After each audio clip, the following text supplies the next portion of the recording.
আসসালামু আলাইকুম।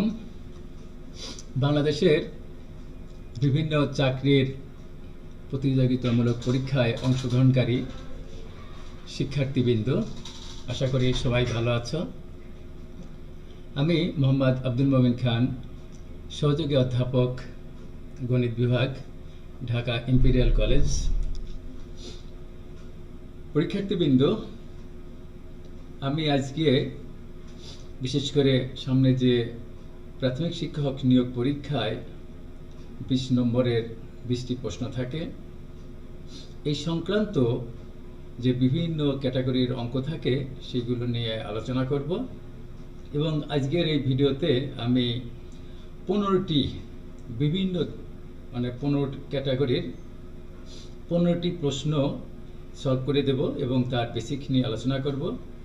এই ক্লাসটি যদি তোমরা করো বা পরবর্তীতে এই ভিডিও দেখো, এই 15টির নিয়মের যে কোনো অঙ্ক পরীক্ষায় আসুক, যে কোনো প্রতিযোগিতামূলক পরীক্ষায় চাকরির নিয়োগ ক্ষেত্রে আসুক না কেন, তোমরা অ্যান্সার দিতে পারবে। ইতিপূর্বে এইরকম আমি 20টি প্রশ্ন সম্বলিত একটি ভিডিও তৈরি করেছি, তারপরেও 26টি এবং 25টি প্রশ্ন নিয়ে আমি আলোচনা করেছি। সেই ভিডিওগুলো মাহি এডুকেয়ার হেল্পলাইন ইউটিউবে এটা প্রকাশ করেছি। এবং তোমরা জানো যে ম্যাথমেটিক্স হলো সূত্র নির্ভর সাবজেক্ট। এখানে কোনো শিক্ষার্থী যদি সূত্রগুলো ভালো মতো বুঝে থাকে এবং নিয়ম শিখে থাকে, তাহলে যে কোনো প্রশ্নই তারা আনসার দিতে পারবে। আজকের যে 15টি প্রশ্ন নিয়ে আমি আলোচনা করব, এই প্রশ্নগুলো বিগত বিশেষ পরীক্ষা সহ যে অতীতে বাংলাদেশে যতগুলো নিয়োগ সংক্রান্ত পরীক্ষা ম্যাথমেটিক্সের অনুষ্ঠিত হয়েছে, এই সম্বলিত অঙ্কগুলোই পরীক্ষায় থাকে। এটি নিয়ে আমি আলোচনা করব এবং প্রতিটি অঙ্কই আমি বিশদ নিয়মগুলো বোর্ডে ব্যাখ্যা করব এবং তার সংক্ষিপ্ত কিভাবে অ্যান্সার দেওয়া যায় সেটি নিয়েও আমি আলোচনা করব। আজকের এই ভিডিওটির নাম হচ্ছে mathematics 15 questions all recruitment exams. এখন আমি প্রথম প্রশ্ন থেকেই আমরা শুরু করব। যে যেমন এখানে তোমরা দেখতে পাচ্ছ, আমার সাবজেক্ট হলো mathematics 15 questions all recruitment exam. আজকের এই ক্লাসটি নিচ্ছি। তো আমি প্রথমেই প্রতিটি ভিডিওর পূর্বেই আমি গণিত বিষয়ক কিছু বেসিক আলোচনা করি, অর্থাৎ যে ম্যাথমেটিক্সের যে সূত্রগুলো দরকার হয় সেই সূত্রগুলো আমি আগে ভিডিওর পূর্বে আমি এখানে কম্পিউটারাইজড করেছি, সেগুলো দেখিয়ে নেই। যে সূত্রগুলো আমি প্রতিটি ভিডিওর প্রথমেই বলে থাকি যে a + b হোল স্কয়ার সমান a square + 2ab + b square, এটি উৎপাদকের সূত্র বলা হয়। তারই যদি করোলারি বলে a + b হোল স্কয়ার, সেটি লিখতে হয় a - b whole square + 4ab। Corollary অর্থাৎ অনুসিদ্ধান্ত, অর্থাৎ যখন a - b এবং ab এর মান দেওয়া থাকে তখন এই 2 নম্বর সূত্রটি ব্যবহার করতে হয়। এই সূত্রগুলো আমি প্রতি ভিডিওতেই বলেছি, তোমরা এই ভিডিও থেকে এই সূত্রগুলো দেখে নেবে। যেমন এই যে 12 নম্বর যে সূত্রটি a + b + c whole square সমান লেখা যায় a square + b square + c square + 2ab + 2bc + 2ca। যেমন 13 আর 14 এই দুটি সূত্রের ভিতরে পার্থক্য হলো a³ + b³ সমান a + b * a square - ab + b square. এটি হচ্ছে উৎপাদকের সূত্র, অর্থাৎ যখন ফ্যাক্টর করতে বলে তখন 13 নম্বর সূত্রটি ব্যবহার করতে হয়। বাট 14 নম্বর সূত্রটি হলো করোলারি হিসাবে, অর্থাৎ যখন অনুসিদ্ধান্ত হিসাবে ধরো বলল a + b = 10, ab = 7 হলে what is the value of a³ + b³, তখন then you have to apply this formula। 14 নম্বর, এটিকে বলা হয় অনুসিদ্ধান্ত সূত্র। এই সূত্রগুলো অবশ্যই তোমরা অঙ্কগুলো করার আগে সূত্রগুলো মুখস্থ করে নেবে। এখানে 27 নম্বর যে সূত্রটি আছে, যে গুণের সময় পাওয়ার যোগ হয়, এই ধরনের সূচক ইন্ডিসিয়াস এই জাতীয় অঙ্কগুলো থাকে, সূচক ফাংশন, যে গুণের সময় পাওয়ার যোগ হয়। বেজ আর বেজ যদি একই হয় তাহলে পাওয়ার আর পাওয়ার যোগ হয়ে যায়, দেন a two the power m গুণ a two the power n সমান a two the power m plus n। ভাগের সময় পাওয়ার বিয়োগ হয়। এগুলো সূচকের বিভিন্ন প্রতিযোগিতামূলক চাকরির যে পরীক্ষা অনুষ্ঠিত হয়ে থাকে বাংলাদেশে, সেই পরীক্ষাগুলোতে এগুলো থাকে a two the power m ভাগ a two the power n সমান a two the power m minus n। 31 নম্বর সূত্রটি হলো কোনো কিছুর পর 0 সমান 1। আর এই যে 33 নম্বর যে সূত্রটি তোমরা দেখতে পাচ্ছ, এই সূত্রটিও খুবই ইম্পর্টেন্ট। 33 নম্বর সূত্রটি হলো যে ab তার পাওয়ার যদি m হয় তাহলে a এর উপর পাওয়ার m লিখতে হয় ইনটু b এর উপর পাওয়ার n লিখতে হয়। লগের ক্ষেত্রে যে আমরা জানি এখানে লগের বেজ লগারিদম এর সংক্ষেপে লগ বলা হয়। লগের বেজ যদি দেয়া না থাকে তাহলে এই যে লগ যদি থাকে সেখানে 10 ধরতে হয়, কিন্তু লগের বেজ কি হতে পারে, এ হতে পারে, 4 হতে পারে, 3 হতে পারে, √2 হতে পারে, √3 হতে পারে। তাহলে গুণের সময় এই যে লগ যোগ হয়, অর্থাৎ লগ কে বেজ এখানে পাওয়ার হলো x plus y, x into y, তাহলে log k to the power x plus log k to the power y হয়ে যায়। আর ভাগের সময় বিয়োগ হয়। লগের বেজ আর পাওয়ার যদি একই হয় তাহলে তার মান 1। 37 নম্বর সূত্রটি খুব ইম্পর্টেন্ট। আর log k to the power 1 অর্থাৎ log 1 is equal to 0। Base যাই হোক, বেজ যদি 10 হয় বা a হয় বা k হয়, যাই হোক, সেটি যদি পাওয়ার 1 হয়, বেজ যাই হোক না কেন তার মান 0। এগুলো সূত্র ধারার যে ইতিপূর্বে আমি তোমাদের বলেছি যে ম্যাথমেটিক্সে দুই ধরনের ধারা বা সিরিজ বা প্রোগ্রাম আছে। AP arithmetic progression. প্রোগ্রেশনের বাংলা অর্থ হলো প্রোগ্রাম, এটাকে অনেকে সিরিজ বলে বা ধারা বলে।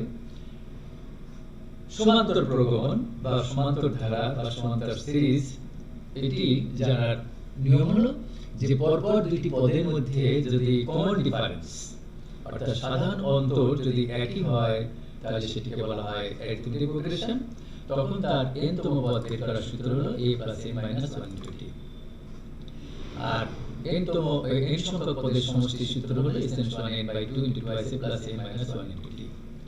আর যদি জিওমেট্রিক প্রোগ্রেশন হয়, গুণোত্তর ধারা বা গুণোত্তর সিরিজ বা গুণোত্তর প্রগমন হয়, তাহলে n তম পদ সমান a * r ^ n - 1।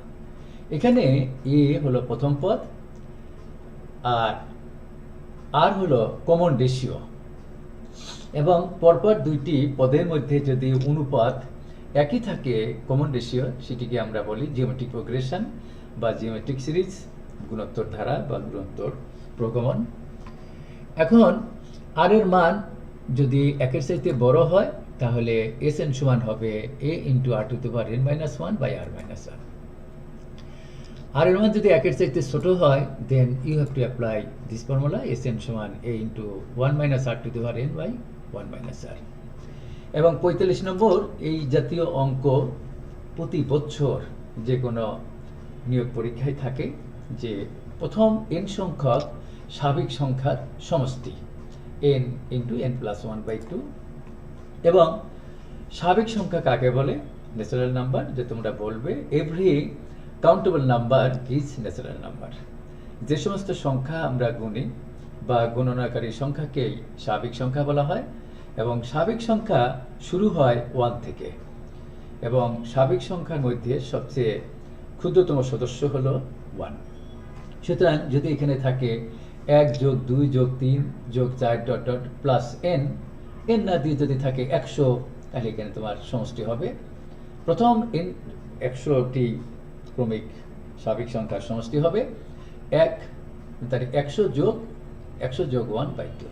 যদি 20টি পদের বলে প্রথম 20 পর্যন্ত স্বাভাবিক সংখ্যার সমষ্টি, তাহলে n এর পরিবর্তে 20 লিখবে, 20 * 20 + 1/2। যদি 80টি বলে প্রথম 80টি ক্রমিক স্বাভাবিক সংখ্যার সমষ্টি, ক্রমিক কথাটার অর্থ হলো পরপর, তাহলে হবে 80 * 80 + 1/2। এই সূত্রগুলো আমি ইতিপূর্বে যে ক্লাসটি নিয়েছিলাম সেখানে এই সূত্রগুলোর উপরে বিস্তারিত আলোচনা করেছি। এখন কিছু কিছু পরীক্ষায় এই ত্রিকোণমিতিও তোমরা যারা সায়েন্স আর্টস কমার্স যে গ্রুপে থাকো না কেন নবম শ্রেণীতে যখন পড়াশোনা করতে তখন এই ম্যাথমেটিক্সের গণিতের 9.1 9.2 প্রশ্নটা এগুলো সবাই কম্পালসরি হিসেবে শিখেছ যে সাইন স্কয়ার থিটা যোগ কস স্কয়ার থিটা সমান 1 প্লাস ট্যান স্কয়ার থিটা সমান সেক স্কয়ার থিটা এই সূত্রগুলো দরকার হয় এবং এই মানগুলো যেমন সাইন 30 ডিগ্রি মান হাফ সাইন 45 ডিগ্রি মান 1/√2 এগুলো পিসিএস এ মাঝে মাঝে দিয়ে দেয় আর এই সূত্রগুলো তোমাদের অবশ্যই মনে রাখতে হবে যে আয়তক্ষেত্রের ক্ষেত্রফল দৈর্ঘ্য গুণ প্রস্থ আয়তক্ষেত্রের পরিসীমা পেরিমিটার হবে 2 ইন্টু দৈর্ঘ্য যোগ প্রস্থ বর্গক্ষেত্রের ক্ষেত্রফল বাহু স্কয়ার বর্গক্ষেত্রের পরিসীমা 4 ইন্টু বাহুর দৈর্ঘ্য আবার ত্রিভুজের ক্ষেত্রফল সমান হাফ ভূমি ইন্টু উচ্চতা অর্থাৎ কোনো ত্রিভুজের যদি উচ্চতা দেওয়া থাকে তাহলে আর ভূমি দেওয়া থাকে তখন 60 নম্বর সূত্রটি হাফ গুণ ভূমি গুণ উচ্চতা এই সূত্রটি অ্যাপ্লাই করতে হয় সামান্তরিকের ক্ষেত্রফল ভূমি ইন্টু উচ্চতা বাট রম্বসের ক্ষেত্রফল হলো হাফ ইন্টু কর্ণদ্বয়ের গুণফল এই সূত্রগুলো তোমাদের মুখস্থ করতে হবে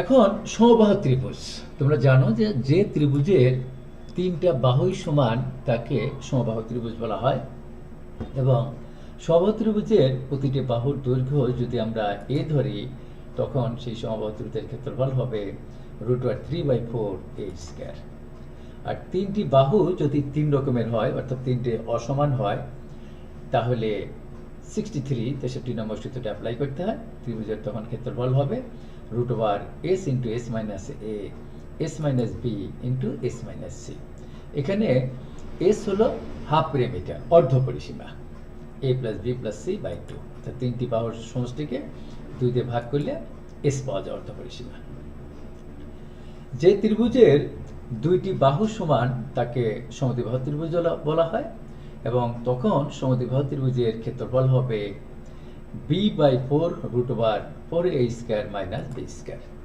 এখানে বিশেষভাবে উল্লেখ্য যে এ হচ্ছে যে দুইটা বাহু সমান সেই দুইটা বাহুর প্রত্যেকটাকে আমরা এ ধরি আর ভূমি যেটা সেই ভূমিকে আমরা বি দ্বারা ডিনোট করি বেস মানে ভূমি তোমরা মনে রাখবে বৃত্তের পরিধি সমান 2πr আর ব্যাসার্ধ বৃত্তের আর পাই হলো একটি ধ্রুব সংখ্যা অর্থাৎ কোনো বৃত্তের পরিধিকে তার ব্যাস দিয়ে ভাগ করলে যে ধ্রুব সংখ্যা যে কনস্ট্যান্ট পাওয়া যায় সেটিকে পাই বলা হয় পাইয়ের মান অ্যাপ্রক্সিমেটলি 22/7 বলা যায় কিন্তু সমান 22/7 বলা যাবে না কাছে 22/7 একটি রেশনাল নাম্বার মূলদ সংখ্যা বাট পাই একটি অমূলদ সংখ্যা ইররেশনাল নাম্বার সেজন্য পাইয়ের মান স্ট্যান্ডার্ড হলো 3.1416 কিন্তু ম্যাথমেটিশিয়ানরা পাইয়ের মান পয়েন্টের পরে লক্ষ লক্ষ ঘর নির্ণয় করেছেন বৃত্তের পরিধি 2πr বাট বৃত্তের ক্ষেত্রফল হলো πr²। এই সূত্রগুলো তোমরা মনে রাখবে ঘনক কি আয়তাকার ঘনবস্তুর আয়তন হলো যার দৈর্ঘ্য প্রস্থ উচ্চতা আছে তাকেই ঘনবস্তু বলে যেমন ইটের 6টি তল আছে পৃষ্ঠকেই তল বলা হয় এ হলো দৈর্ঘ্য বি প্রস্থ সি উচ্চতা তখন দৈর্ঘ্য গুণ প্রস্থ গুণ উচ্চতা এটাকে আয়তন বলা হয় আর ঘনক জিনিসটা কি যে ঘনবস্তুর দৈর্ঘ্য প্রস্থ এবং উচ্চতা সমান তাকেই আমরা ঘনক বলি এবং ঘনকের আয়তন হলো a³ অর্থাৎ তার দৈর্ঘ্য a প্রস্থ a উচ্চতাও a গোলকের আয়তন এটি অনেক সময় পরীক্ষায় থাকে 4/3 πr³ গোলকের পৃষ্ঠের ক্ষেত্রফল πr²। এই সূত্রগুলো এখানে 81টি সূত্র আছে এই সূত্রগুলো তোমরা ভিডিওর থেকে মুখস্থ করবে আজকে আমি যে 15টি প্রশ্ন নিয়ে আলোচনা করব এই 15টি প্রশ্নর আমি নাম দিয়েছি mathematics 15 questions all recruitment exams অর্থাৎ বিগত বাংলাদেশে যতগুলো পরীক্ষা অনুষ্ঠিত হয়েছে এই জাতীয় প্রশ্নগুলো এসেছে আমি শুধু ফিগার চেঞ্জ করে দিয়েছি তোমাদের পরীক্ষাতেও এই ফিগার শুধু চেঞ্জ করে দিতে হবে কিন্তু সূত্র জানলে যে কোনো অঙ্কই তোমরা করতে পারবে যেন আমি উদাহরণ দিই শিক্ষার্থীদের ছেলেমেয়েদের যে আমি ভাত খাই ইংরেজি যে জানে আমি রুটি খাই ইংরেজি অবশ্যই পারবে যদি রুটি ইংরেজি জানো বা আইট রাইস এটির ভয়েস টেন্স যে জানে rice is eaten by me কিন্তু আইট রাইস না দিয়ে যদি আই ইট ব্রেড দেই, তারও ভয়েস চেঞ্জ করতে পারবে। সেরকম এই ম্যাথমেটিক্স হলো, আমি আবার স্মরণ করে দিচ্ছি, সূত্র নির্ভর সাবজেক্ট। তোমরা সূত্রগুলো ভালো মতো মুখস্থ করবে, তাহলে যে কোনো অঙ্কই তোমরা অ্যান্সার দিতে পারবে। এবং অঙ্কের আগে বেসিক স্ট্রং করতে হয়।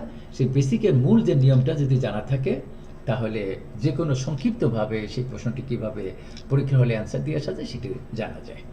তা প্রথমেই তোমরা প্রশ্ন দেখতে পাচ্ছ, 1 নম্বর প্রশ্ন, একটি রম্বসের, এবং এখানে একটি কথা বিশেষভাবে স্মর্তব্য যে ইতোপূর্বে আমি প্রাথমিক শিক্ষক নিয়োগ পরীক্ষার জন্য বা খাদ্য মন্ত্রণালয় বলো বা বিসিএসের জন্য, যে কোনো নিয়োগের জন্য ম্যাথমেটিক্সে যে প্রশ্নগুলো থাকে, কোনো পরীক্ষায় 15টি থাকে, কোনো পরীক্ষায় 20টি প্রশ্ন থাকে, প্রতিটি প্রশ্নের নম্বর 1, এবং 1 মিনিটে সেটি অ্যান্সার দেওয়ার বা অনেক সময় কম সময় থাকে, এগুলো যাতে সংক্ষিপ্ত সময় অ্যান্সার দিতে পারো সেই দুটো আমি তোমাদের বেসিক জিনিস শিখিয়ে সংক্ষিপ্ত অঙ্কটি বলে দেবো, নিয়মটি।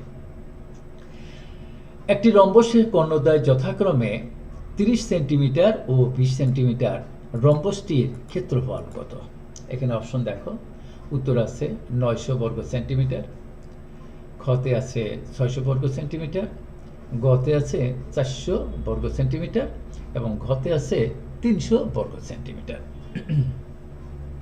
এবং প্রিয় শিক্ষার্থীবৃন্দ বা পরীক্ষার্থীবৃন্দ, যাই তোমরা নিয়োগ পরীক্ষার জন্য প্রস্তুতি নিচ্ছ, তোমাদের উদ্দেশ্য বলে যে প্রতিটি ভিডিওয়ে আমি যেটি যথাযথ উত্তর, সেখানে আমি 2টি ডট দিয়ে থাকি, 2টি ফোঁটা। যেমন এখানে কতে দেখো একটা ফোঁটা, খতে হলো একটা, গতে একটা, ঘতে 2টি, তাহলে এর যথাযথ উত্তর হলো ঘ, অর্থাৎ 300 বর্গ সেন্টিমিটার। কিন্তু আমি আই ওয়ান্ট টু নো বা I want to teach you যে কেন এর উত্তর 300 বর্গ সেন্টিমিটার, এটি আমি তোমাদের এই নিয়মটি I want to teach you. তাহলে প্রশ্নটি হলো, একটি রম্বসের কর্ণদ্বয় যথাক্রমে 30 সেন্টিমিটার ও 20 সেন্টিমিটার, রম্বসটির ক্ষেত্রফল কত? কোনো শিক্ষার্থী যদি রম্বসের ক্ষেত্রফলের সূত্রটা জানে, সেখানে সূত্র অ্যাপ্লাই করলে সেই উত্তরটি তুমি পারবে। যেমন তোমরা, আমি ইতিপূর্বেই আমি বলেছি যে সূত্রগুলো আলোচনা করার সময়, আয়তক্ষেত্রের ক্ষেত্রফল যদি এটা একটি আয়তক্ষেত্র হতো, তাহলে দৈর্ঘ্য গুণ প্রস্থ। যদি ত্রিভুজ হতো, ভূমি আর উচ্চতা দেওয়া থাকে, তাহলে হাফ ভূমি ইন্টু উচ্চতা। এটি যদি আমি একটি সামুদ্রিক বলতাম, তাহলে সামুদ্রিকের ক্ষেত্রফল হলো ভূমি ইন্টু উচ্চতা। বাট একটি রম্বসের ক্ষেত্রফল কি, এই সূত্রটি যদি কোনো শিক্ষার্থী মুখস্থ করে, তাহলে সুন্দরভাবে এই প্রশ্নটির অ্যান্সার 5 সেকেন্ড বা 3 সেকেন্ডের ভিতরে অ্যান্সার দিয়ে সে 1টি নম্বর অর্জন করতে পারে। সেজন্যই বারবার আমি বলি আমার স্নেহাস্পদ পরীক্ষার্থীবৃন্দ, আমি 1981 সালে যখন এসএসসি পাস করি, তখন থেকেই বা তার পূর্ব থেকে আমার শিক্ষকেরা, ম্যাথমেটিশিয়ান যে ম্যাথের টিচাররা বলতেন যে সবসময় অঙ্কের নিয়ম শিখবে, অঙ্কের নিয়ম শিখলে যে কোনো অঙ্ক পারা যায়, ম্যাথ পারা যায়। আমি যখন ঢাকা বিশ্ববিদ্যালয়ে ভর্তি হই অনার্স মাস্টার্সে, আমার স্নেহাস্পদ শিক্ষকেরাও একই কথা বলতেন যে অঙ্ক হলো সূত্র নির্ভর সাবজেক্ট, সূত্রগুলো ভালো মতো জানবে, তার যে কোনো অঙ্ক পারা যায়।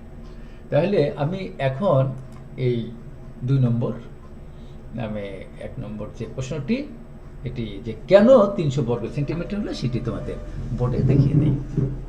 তোমরা দেখতে পাচ্ছ যে প্রশ্নটি হলো, একটি রম্বসের কর্ণদ্বয় 30 সেন্টিমিটার ও 20 সেন্টিমিটার হলে রম্বসটির ক্ষেত্রফল কত? তা রম্বস কাকে বলে, এটি আমি আমার প্রিয় শিক্ষার্থীদের আগে শিখাতে চাই। যে যার দৈর্ঘ্য এবং প্রস্থ আছে, এটি হলো আয়তক্ষেত্র, এবং প্রত্যেকটা কোণ হলো 90 ডিগ্রি, এবং আয়তক্ষেত্রের এই কর্ণদ্বয় পরস্পর সমান। আয়তক্ষেত্রের সঙ্গে সামুদ্রিকের মিল আছে। আমি বলছি যে একটি অঙ্কের মাধ্যমে আমি এই জাতীয় যত প্রশ্ন আসে, এবং এখানে রম্বস না দিয়ে যদি আয়তক্ষেত্র থাকতো কি করতাম, সেগুলো আমি দেখিয়ে দিচ্ছি। এখন যদি আমার সামুদ্রিক বলতো, তাহলে তোমাদের মনে রাখতে হবে, এখানে তোমরা নাম দিতে পারো এ বি সি ডি। এটি একটি আয়তক্ষেত্র। এ বি হলো লেন্থ, সিডি লেন্থ, বিসি হলো আমার প্রস্থ, ডিএ প্রস্থ, দৈর্ঘ্য সমান প্রস্থ সমান, এবং এর প্রত্যেকটা কোণ রাইট অ্যাঙ্গেল 90 ডিগ্রি, এবং এসি এবং বিডি কোণদ্বয় পরস্পর সমান। বাট সামুদ্রিকের এখানেও আমার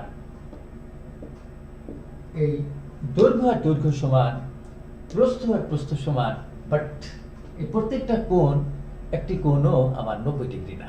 তাহলে এখানে হলো প্রত্যেকটা কোণ 90 ডিগ্রি, এখানে কিন্তু প্রত্যেকটা কোণ মানে একটা কোণ 90 ডিগ্রি না, ভিন্ন ভিন্ন।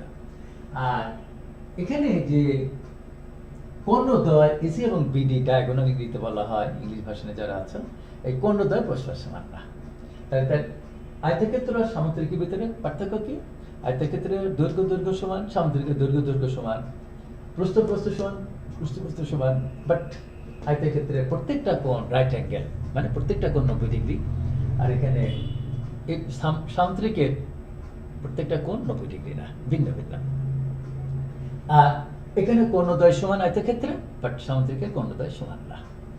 এখন আমার প্রশ্নটা এসেছে রম্বস।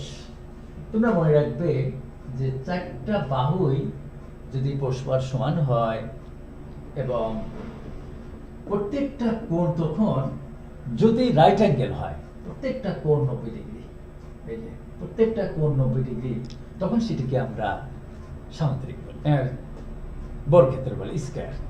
এবং এই বর্গক্ষেত্রের কোণদ্বয় পরস্পর সমান, বাট এই বর্গক্ষেত্রটাই যখন চারটা বাহুই সমান, এই যে দেখো এখানেও চারটা বাহু সমান, এরও চারটা বাহু সমান, কিন্তু এই কোণগুলো এখানে যেমন প্রত্যেকটা কোণ 90 ডিগ্রি, বাট এখানে কিন্তু কোণগুলো 90 ডিগ্রি না। আর এসি আর বিডি বর্গক্ষেত্রের বেলায় কোণদ্বয় পরস্পর সমান, প্রত্যেকটা কোণ যদি এটা 10 সেন্টিমিটার হয়, এটা 10 সেন্টিমিটার হবে। বাট এই রম্বসের ক্ষেত্রে আমার এসি কর্ণ আর বিডি কর্ণ পরস্পর সমান না।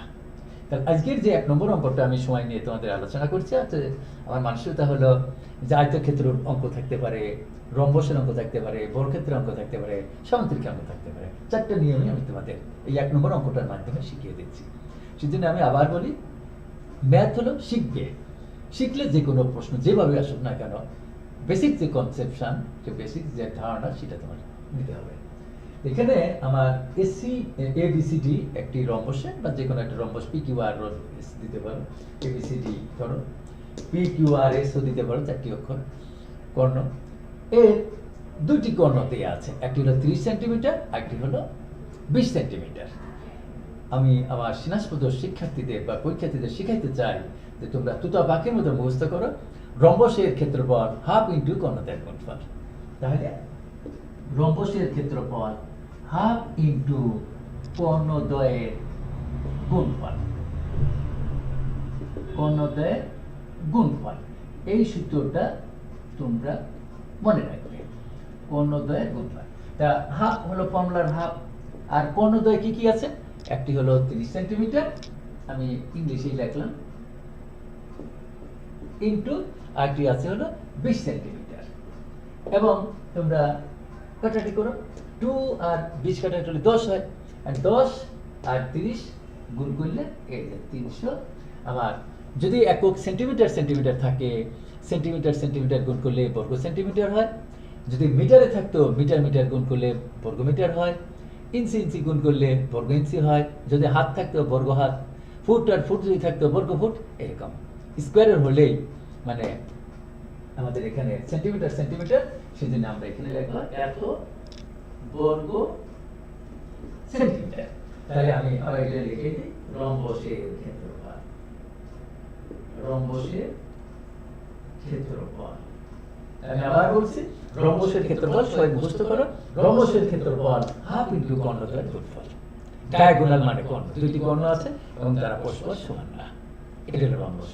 তাহলে আমি এখানে কর্ণদ্বয়ের গুণফল, কোন একটা 30 আর একটা 20 সেন্টিমিটার দিয়েছে, আমি এখানে 60 দিয়ে এখানে 40 দিয়ে কোনো অসুবিধা আছে? এখানে 80 দিলাম, এখানে 30 দিলাম, তাও কোনো অসুবিধা নেই। সুতরাং তোমরা এই যে এখানে ডিজিট বা সংখ্যা বা অঙ্ক যাই থাকুক, সেটা কোনো মুখ্য না। মুখ্য হলো ইউ হ্যাভ টু নো যে রম্বসের ক্ষেত্রফলের সূত্রটা কি সবাই বুঝতে পারো, হাফ ইন্টু কর্ণদের গুণফল। কোনো শিক্ষার্থী বা পরীক্ষার্থী যদি হাফ ইন্টু কর্ণদের গুণফল এই অঙ্ক সূত্রটি বুঝতে পারে, তাহলে ছোট্ট গুণ করে হাফ দিয়ে 2 দিয়ে ভাগ করার হাফ দিয়ে গুণ করে এক কথা দেখবে যে উত্তর পেয়ে যাচ্ছে। এই অঙ্কটি যদি আমি রম্বস না দিয়ে বলতাম যে একটি সামুদ্রিকের ভূমি দেওয়া আছে 30 সেন্টিমিটার আর উচ্চতা দেওয়া আছে 20 সেন্টিমিটার, সামুদ্রিকের ক্ষেত্রফল কত, তাহলে তোমরা করতে মুখস্থ করবে যে সামুদ্রিকের ক্ষেত্রফল হলো ভূমি ইনটু উচ্চতা। এইভাবে আমি চাই যে যখন যে নিয়মটি শিখবে সেই নিয়মটি এমনভাবে শিখে রাখবে যে যে কোনো অঙ্ক আসুক না কেন যেন আমরা অ্যান্সার দিতে পারি। সেজন্য আমার প্রিয় শিক্ষার্থীবৃন্দ, 1 নম্বর যে প্রশ্নটি ছিল আমি অনেক সময় নিলাম, অর্থাৎ আমি এই অঙ্কটার মাধ্যমে তোমাদের শিখালাম যে রম্বসের অঙ্কই আসুক, সামুদ্রিকের অঙ্কই আসুক, ত্রিভুজের অঙ্কই আসুক, আর আয়তক্ষেত্রের অঙ্কই আসুক, বর্গক্ষেত্রের অঙ্কই আসুক, যে কোনো অঙ্ক যেন এই জাতীয় অঙ্ক তোমরা অ্যান্সার দিতে পারো, সেটি হলো আমার মানসিকতা। এর উত্তর হবে 300 বর্গ সেন্টিমিটার। 2 নম্বর প্রশ্নটি হলো, তোমরা দেখতে পাচ্ছ যে 2 নম্বর প্রশ্নটি হলো পরপর আর ক্রমিক এক কথা। তোমরা মনে রাখবে যে ক্রমিক সংখ্যা মানে পরপর, আর হ্যাঁ সাকসেসিভ কনসিকিউটিভ। পরপর 5টি সংখ্যার যোগফল 285 হলে পরের 5টি সংখ্যার যোগফল কত হবে? এখানে অপশন আছে 210, 310, ঘতে আছে 350, ঘতে আছে 360। এই অঙ্কটি যদি গতানুগতিক নিয়মে করতে চাও তাহলে কিন্তু অনেক সময় চলে যাবে। আমি 2টি নিয়মে আমি আগে হলো অঙ্কের যে প্রকৃত নিয়ম বাস্তবতা সিকিউরিটি আসলে 5 মার্কের জন্য আসতো, যেমন তোমরা 6, 7, 8 শিখে এসেছো 9, 10 তখন আর এক্স্যাক্টলি করিয়ে নম্বর পেতে হবে। কিন্তু প্রতিযোগিতামূলক পরীক্ষায় তো আর তত সময় নেই, অতি সংক্ষেপে 3 সেকেন্ড, 5 সেকেন্ড, 10 সেকেন্ডের ভিতরে যাতে যথাযথ উত্তর দিতে পারো, প্রশ্নটির উত্তর দিতে পারো, সেটার জন্য তোমাদের সংক্ষিপ্ত নিয়মটিও শেখা উচিত। 2 নম্বর প্রশ্নটি বলছে পরপর বা ক্রমিক 5টি সংখ্যার যোগফল যদি 285 হয়, পরের সংখ্যাটির যোগফল, পরের 5টি সংখ্যার যোগফল কত, এটি বলছে। অনেক সময় 5টির জায়গায় 3টি দিতে পারে, তারপরে 4টি দিতে পারে। ক্রমিক কথাটির অর্থ হলো পরপর। এই অঙ্কটিও আমি আগে তোমাদের বোর্ডে আগে বুঝিয়ে দিই, তারপরে এর উত্তর কোনটা হবে। উত্তর তোমরা দেখতেই পাচ্ছ যে উত্তর যেহেতু খতে 2টা ডট, সুতরাং এই প্রশ্নটির উত্তর 310। কিন্তু আমি আমার স্নেহাস্পদ শিক্ষার্থীদের শিখাইতে চাই যে অতি সংক্ষেপে কিভাবে এই প্রশ্নটির উত্তর 310 হলো সেটা বোঝা যায়, এবং এর প্রকৃত নিয়মটা কি, যে প্রকৃত নিয়ম কিভাবে এই অঙ্কটা করি আমরা 310 বের করব, সেটি আমি এখন আলোচনা করি। তা প্রথমে আমি বোর্ডে যাই। আমার বিশ্বাস তোমরা বোর্ড দেখতে পাচ্ছ। হ্যাঁ,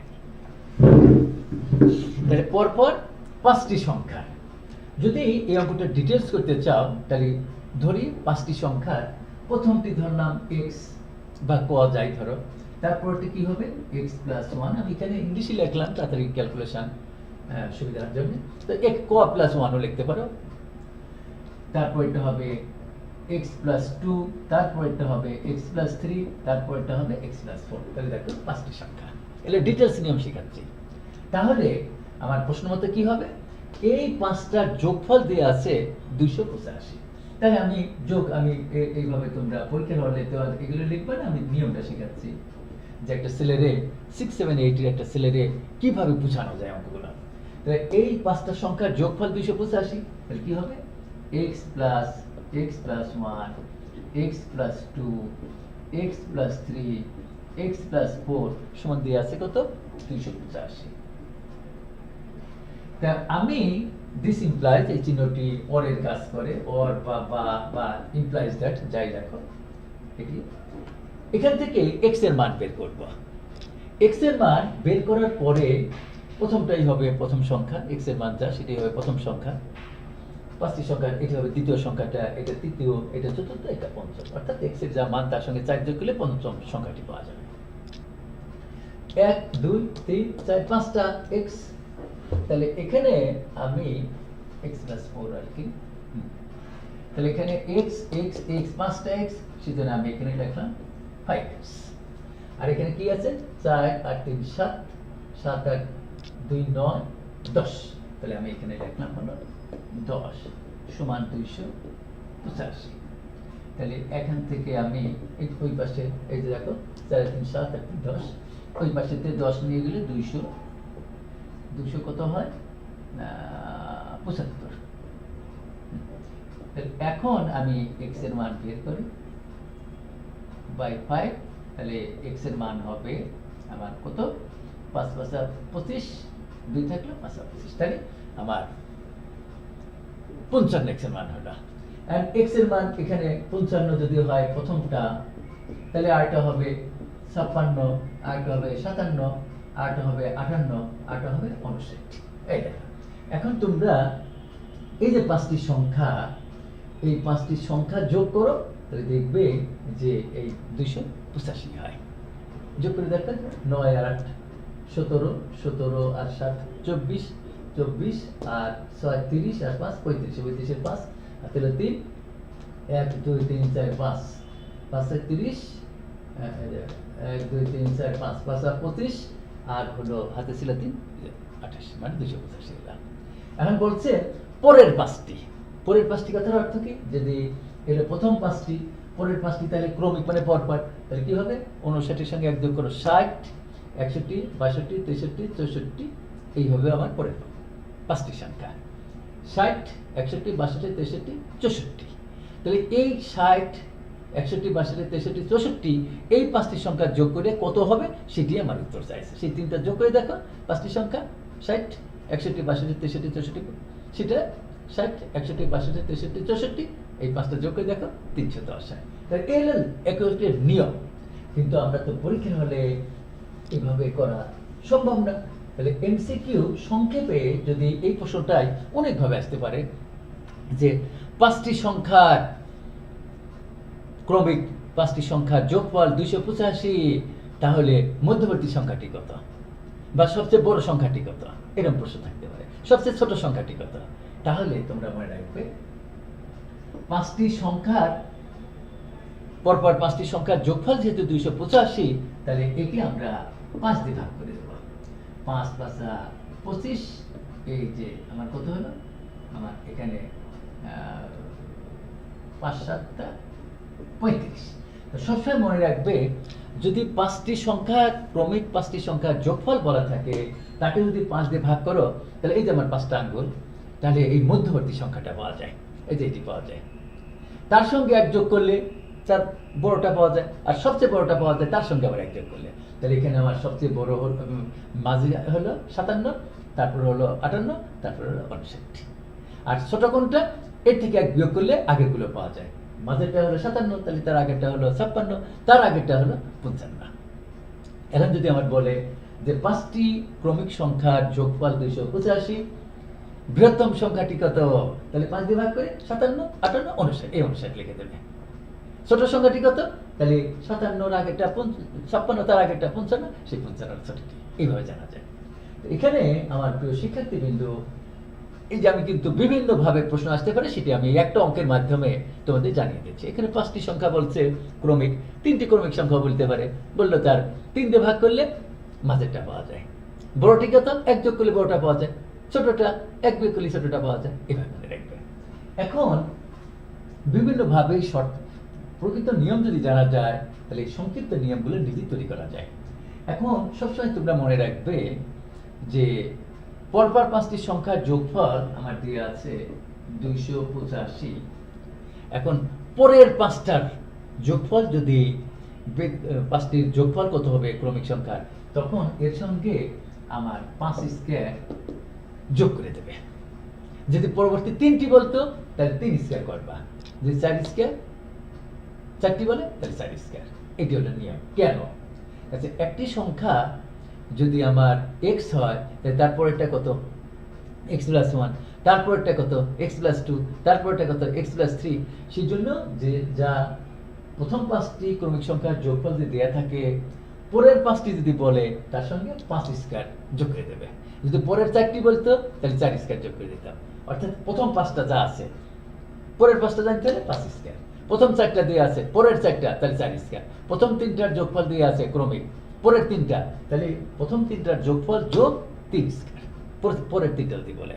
তো এখানে বলছে যেহেতু পরের 5টি সংখ্যার যোগফল, তাহলে প্রথম 5টির যোগফল যা আছে ক্রমিক প্রথম 5টির যোগ পরের 5টির যোগফল বের করতে হলে 5 স্কয়ার করবা। তাহলে এখন দেখো 285 যোগ 25, তাহলে যোগ করো 5 5 10, 8 8 2 10 আর 11 সেজন্য ওই যে আমার উত্তর দেখো আমার এখানে উত্তর আছে খ 310। সেজন্যই তোমাদের এই নিয়মগুলো ডিটেলস নিয়ম জানতে হবে, আর সংক্ষিপ্ত নিয়ম অঙ্কগুলো করতে হলে বিভিন্ন পদ্ধতিতে নিজেরা ওটা তৈরি করে বোঝা যায়। তোমার বিশ্বাস আমার প্রিয় শিক্ষার্থীবৃন্দ তোমরা বুঝতে পেরেছ যে পরপর 5টি সংখ্যার যোগফল বা ক্রমিক আর পরপর এক কথা 285 হলে পরের 5টি সংখ্যার যোগফল কত হবে?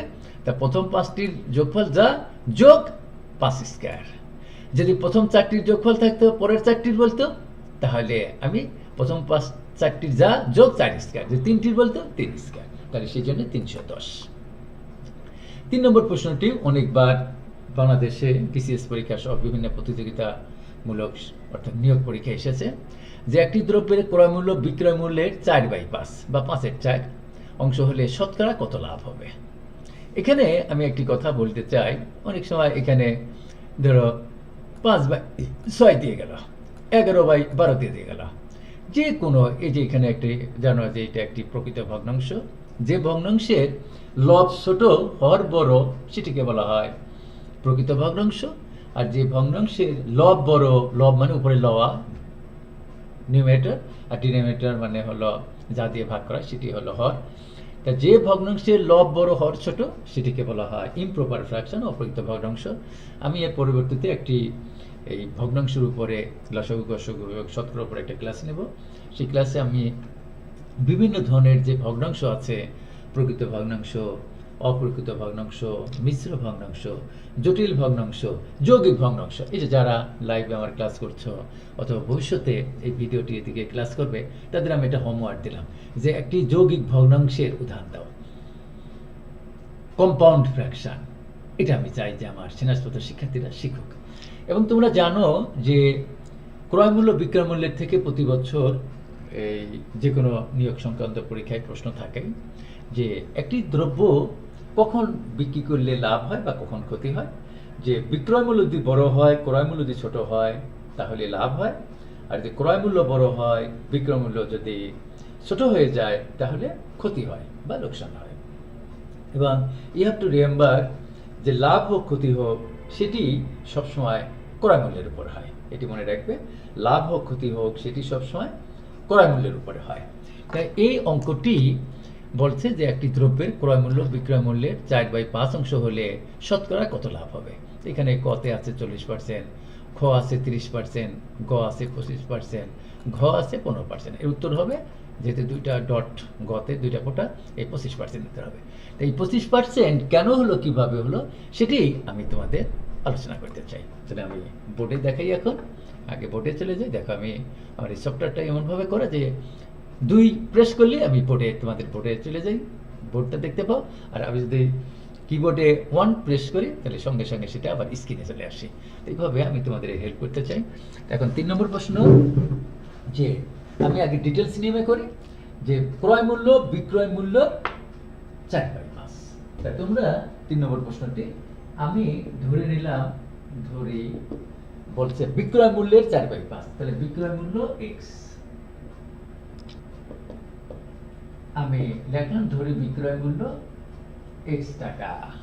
তাহলে আমার ক্রয় মূল্য কত হবে? এটা হলো অঙ্কের নিয়ম, প্রকৃত নিয়মটা শিখাচ্ছে। তাহলে কি হবে? এর মানে গুণ, মনে রাখবে মাল্টিপ্লিকেশন। তাহলে এখানে হবে কত? x এর 4/5, তাহলে 4x/5। এখানে অনেকে x যেহেতু ইংলিশ অক্ষর অ্যালফাবেট, অনেকে এখানে ক ধরে। তোমরা মনে রাখবেন যে নোটেশন ইজ নট ম্যাথমেটিক্স। কোনো সিম্বলকে, কোনো প্রতীককে আমরা কখনো ম্যাথমেটিক্স বলবো না। সুতরাং এখানে আমি x ধরি আর ক ধরি, ওটা কোনো ব্যাপার না, তোমার পরীক্ষায় প্রশ্নটা পাঠাতে হবে। তাহলে তোমরা দেখতেই পাচ্ছ যে এখানে x মানে 1x, এক বড় না 4/5 বড়? এক অবশ্যই বড়। সুতরাং x বড়, 4x/5 ছোট। তা বিক্রয় মূল্য যদি বড় হয় তখন লাভ হয়। তাহলে আমার লাভের পরিমাণ কত হবে? x বিয়োগ 4x/5। আমি আবার বলছি, এখান থেকে হলো আমি অঙ্ক তোমাদের শেখাচ্ছি। তো এই অঙ্কটা সংক্ষেপে কিভাবে করা যায় সেটা আমি বলবো। তাহলে আমার কত হবে? 5x বিয়োগ 4x, তাহলে 1। এই যে 1x, একটা লেখা লাগে না, এখানে লসাগু গণক প্লাস 5x বিয়োগ 4x মানে হলো 1x, এক লেখা লাগে না। এখন লাভ হোক ক্ষতি হোক সবসময় কিসের উপরে? ক্রয় মূল্যের উপরে। ডিটেলস এই অঙ্কটা যখন ক্লাস 6, 7, 8 এ 4 মার্কের জন্য সিকিউতে আসবে তখন কিন্তু এইভাবে ডিটেলস করতে হবে। এটা হলো আমি প্রকৃত নিয়মটা আত্মস্থ করাচ্ছি তোমাদের। তাহলে আমার ক্রয় মূল্য কত? 4x/5। তাহলে আমরা লিখি কি যে এত টাকায় লাভ হয়, কত টাকা? x/5 টাকা। তাহলে 1 টাকায় লাভ হয়, অতএব শতকরা যেহেতু বলছে 100 টাকায় লাভ হয় কথা। এটা হলো ডিটেলস নেম। তাহলে আমি আগে করব, অতএব 1 টাকায় লাভ হয় x, তাহলে উপরে 5 চলে যাবে, 5 গুণ 4x। এখন বলছে অতএব 100 টাকায় লাভ হয়। এই যে 100 টাকায় লাভ হয় কত হবে দেখো? x গুণ 5 গুণ 100, 5 গুণ 4, এত টাকা। তাহলে আমি কাটাকাটি করো, x কাটা, 5 5 কাটা, 8 25। তাহলে 25 টাকা। পরে লিখতে হয় অতএব আমার শতকরা, যেহেতু এই যেখানে শতকরা, সেই জন্য আমার অতএব লাভ ইজিক্যাল টু হবে 25%। এই দেখো উত্তর সেখানে 25%। এটা হলো ডিটেলস নিয়ম, যে একজন শিক্ষার্থী যে কখন লাভ হয় কখন ক্ষতি হয় কিভাবে শিখে। এই অঙ্কটি যদি তোমার সংক্ষেপে করতে চাও তাহলে দেখো বলছে ক্রয় মূল্য বিক্রয় মূল্যের 4/5। তাহলে আমার, অর্থাৎ আমার বিক্রয় মূল্য যদি আমার x না ধরে 1 টাকা ধরি, তাহলে আমার ক্রয় মূল্য তখন কত হবে? 4/5। তাহলে আমার এখানে যেহেতু বিক্রয় মূল্য 1, ক্রয় মূল্য 4/5, তাহলে এটাতে এটা বিয়োগ করলে কত হয়? 1 থেকে এটা বাদ দিলে কত? এটা বিয়োগ করো, তাহলে 5, তাহলে 5 থেকে 4 বাদ দিলে 1। তাহলে আমার এর অর্থ হলো 5 এর 1 টাকা, আমার এটা হলো লাভ হলো। তাহলে আমি এখন করব কি, যে 4/5 ক্রয় মূল্য, 1 টাকায় লাভ হয় হলো 5 এর 1 টাকা, অতএব 1 টাকা লাভ হয়, তাহলে 100 টাকায় লাভ হয়। এভাবে আমি করতে পারি। আমি সংক্ষেপে করতে চাই যে আমি ধরে নিলাম লাভ হয় হলো, ধরি বিক্রয় মূল্য হলো 5 টাকা। 5 টাকা ধরা যায়, তাহলে আমার ক্রয় মূল্য কত হবে? 5 এর 4/5। এই যে 5 এর 4/5, এই যে এটা কাটা, এর মানেই হলো গুণ, এই 4 টাকা। এর অর্থ হলো যে একটা দ্রব্যর বিক্রয় মূল্য যদি 5 টাকা হয়, তাহলে তার ক্রয় মূল্য হবে কত? 4 টাকা। তাহলে একটা জিনিস তুমি যদি 4 টাকা দিয়ে কিনে 5 টাকা বিক্রি করো, তাহলে আমার কি হচ্ছে? 1 টাকা লাভ হচ্ছে। তাহলে 4 টাকায় লাভ হয় কত? 1 টাকা। তাহলে 100 টাকায় লাভ হয় কত? 4 টাকায় যদি লাভ হয় 1 টাকা, তাহলে 1 টাকায় লাভ হয় কত? তাহলে অতএব 100 টাকায় লাভ হয় কত? 100, এই যে 1 গুণ 100/4, এটা হলো 25, 1 টাকা 25। তাহলে 100 টাকায় যা লাভ হবে সেটাই তোমার চেয়েছে 25 টাকা, আপনার অর্থাৎ 25% লাভ হবে। এটা তোমার এই একবার ডিটেলস করা লাগে না। তাহলে কি মনে করো যে ধরি বিক্রয় মূল্য 5 টাকা, তাহলে ক্রয় মূল্য হবে হলো 5 এর 4/5, 5 5 টাকা, তাহলে 4 টাকা। তাহলে একটা জিনিস যদি 5 টাকায় যে বিক্রি করি, তাহলে কিনছি হলো 4 টাকা দিয়ে, তাহলে আমার 4 টাকা দিয়ে কিনে যদি 5 টাকা বিক্রি করি, তাহলে 1 টাকা লাভ হয়। লাভ হোক ক্ষতি হোক সবসময় কার উপরে? ক্রয় মূল্যের উপরে। তাহলে আমার ক্রয় মূল্য কত? 4 টাকা। 4 টাকায় লাভ হয় হলো 1 টাকা, অতএব 1 টাকায় লাভ হয়, অতএব 100 টাকায় লাভ হয়। 100 কে 4 দিয়ে ভাগ করলে কত হলো? 25। এইভাবে সংক্ষেপে পরীক্ষায় তোমরা অ্যান্সার দিয়ে আসতে পারো। এখন পরীক্ষায় যে সবসময় 4/5 থাকবে তা না, 11/13 থাকতে পারে, তারপরে 7/8 থাকতে পারে, তারপরে এরকম যে কোনো 5/9 দিয়ে দিলাম। এইভাবে তোমরা জিনিসগুলো করবে।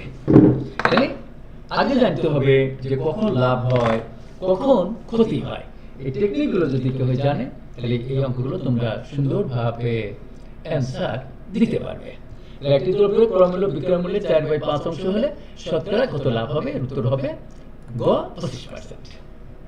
4 নম্বর প্রশ্নটি দেখো, 1 হইতে 100 পর্যন্ত সংখ্যাগুলির গড় কত? আমি এখানে কিন্তু 1 থেকে 100 পর্যন্ত সংখ্যাগুলির গড় এভারেজ চেয়েছে। 1 থেকে 100 পর্যন্ত না চেয়ে 1 থেকে 50 পর্যন্ত চাইতে পারি, 1 থেকে 20 পর্যন্ত আসতে পারে, 1 থেকে 12 পর্যন্ত আসতে পারে, 2 থেকে 100 পর্যন্ত থাকতে পারে, 2 থেকে 40 পর্যন্ত থাকতে পারে। তাহলে গড় জিনিসটা কি আমি সেটা আগে আলোচনা করি, তারপরে এর উত্তর ক হবে না ক হবে না গ হবে না ঘ হবে। অতি সংক্ষেপে 5 সেকেন্ডের 3 সেকেন্ডে তোমরা এই প্রশ্নটির অ্যান্সার দিতে পারবে। সেজন্য আগে তোমাদের জানতে হবে গড় কাকে বলে, এভারেজ জিনিসটা কি, গড় কাকে বলে সেটি আমি আগে আলোচনা করি। 4 নম্বর প্রশ্নটি আমি বোর্ডে তোমাদের আলোচনা করি আগে। অবশ্যই তোমরা বোর্ড দেখতে পাচ্ছ, এইভাবে আমি 15টি নিয়মের অঙ্কগুলো আজকে শিখিয়ে দেবো। এরকম 15 লক্ষ অঙ্ক করতে পারবা, 15,000 অঙ্ক করতে পারবা, 15 কোটি অঙ্ক করতে পারবা। গড় জিনিসটা কি? গড় হলো এভারেজ সমান sum of expressions by number of expressions.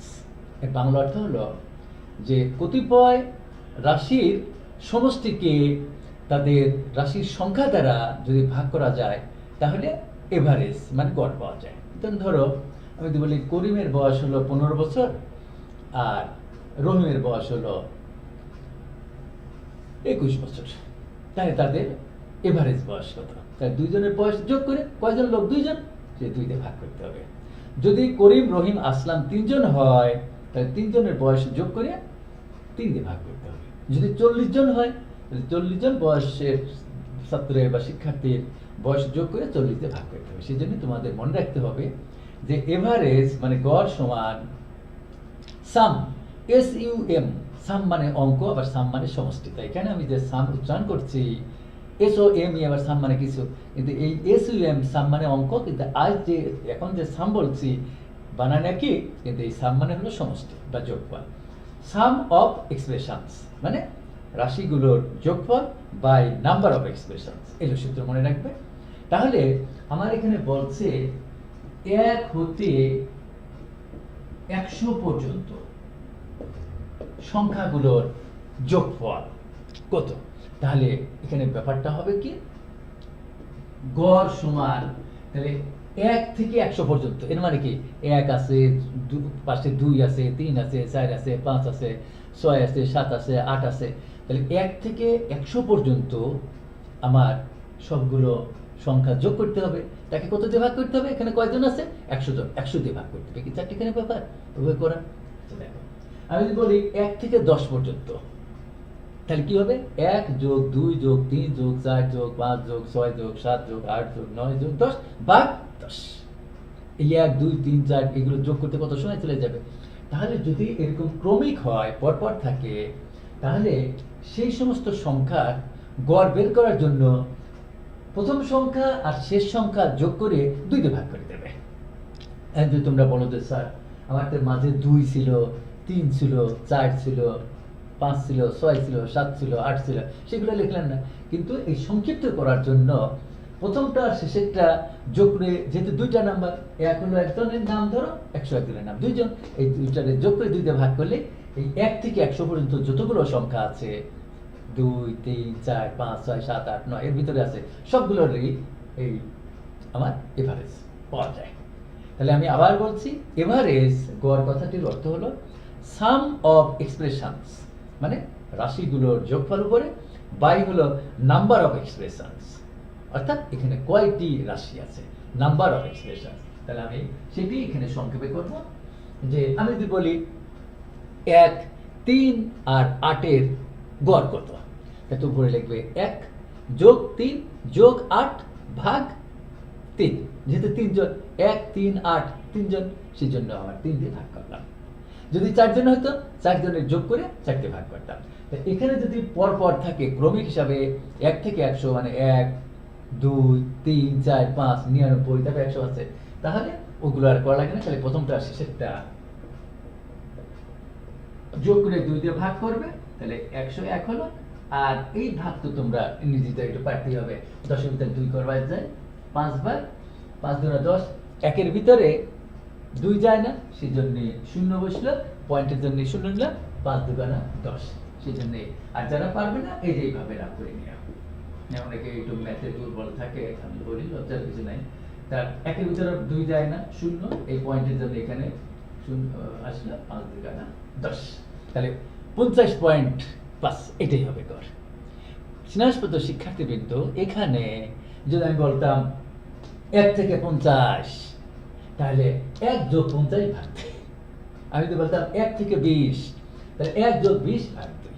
যদি বলতাম হলো 6 থেকে 100, তাহলে এখানে লিখতে 6 যোগ 100 ভাগ 2, কারণ 6 হলো একজনের নাম, 100 হলো একজনের নাম, সেই জন্য 2 দিয়ে ভাগ করতে হয়।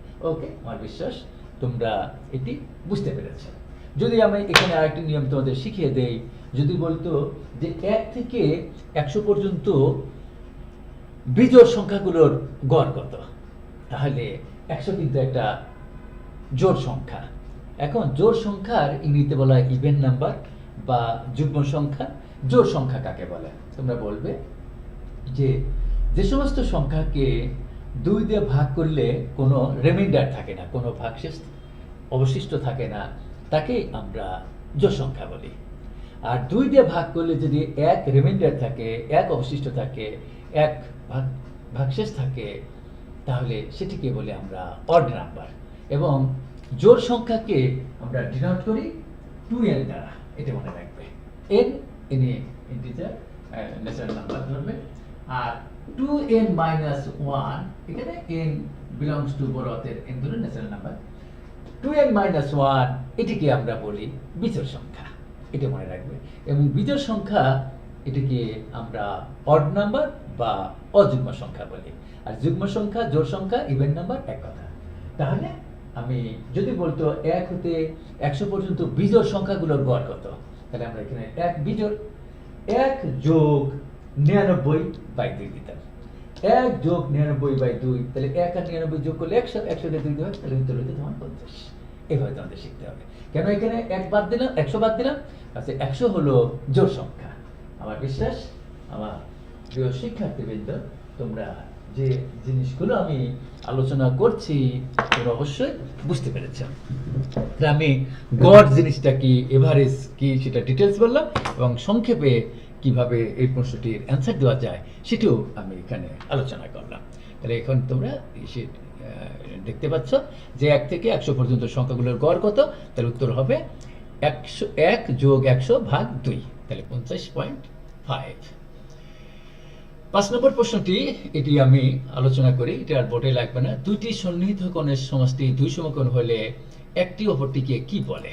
এটার উপরে আমি একটু সময় নিয়ে বলি যে আমি আমার মানসিকতা হলো শুধু এই 5 নম্বর প্রশ্নটা না, এই 5 নম্বর সংশ্লিষ্ট প্রায় 5-6টা প্রশ্ন আমি সংযোজন করতে পারি। আমার যে 20 কোয়েশ্চেন্স অল রিক্রুটমেন্ট এক্সামস এর ইতিপূর্বে যে ভিডিওটি আমি বের করেছি, সেই ভিডিওতে তোমরা দেখবে যে একটি কোণ দেয়া আছে 70 ডিগ্রি, বললো তার পূরক কোণ কত।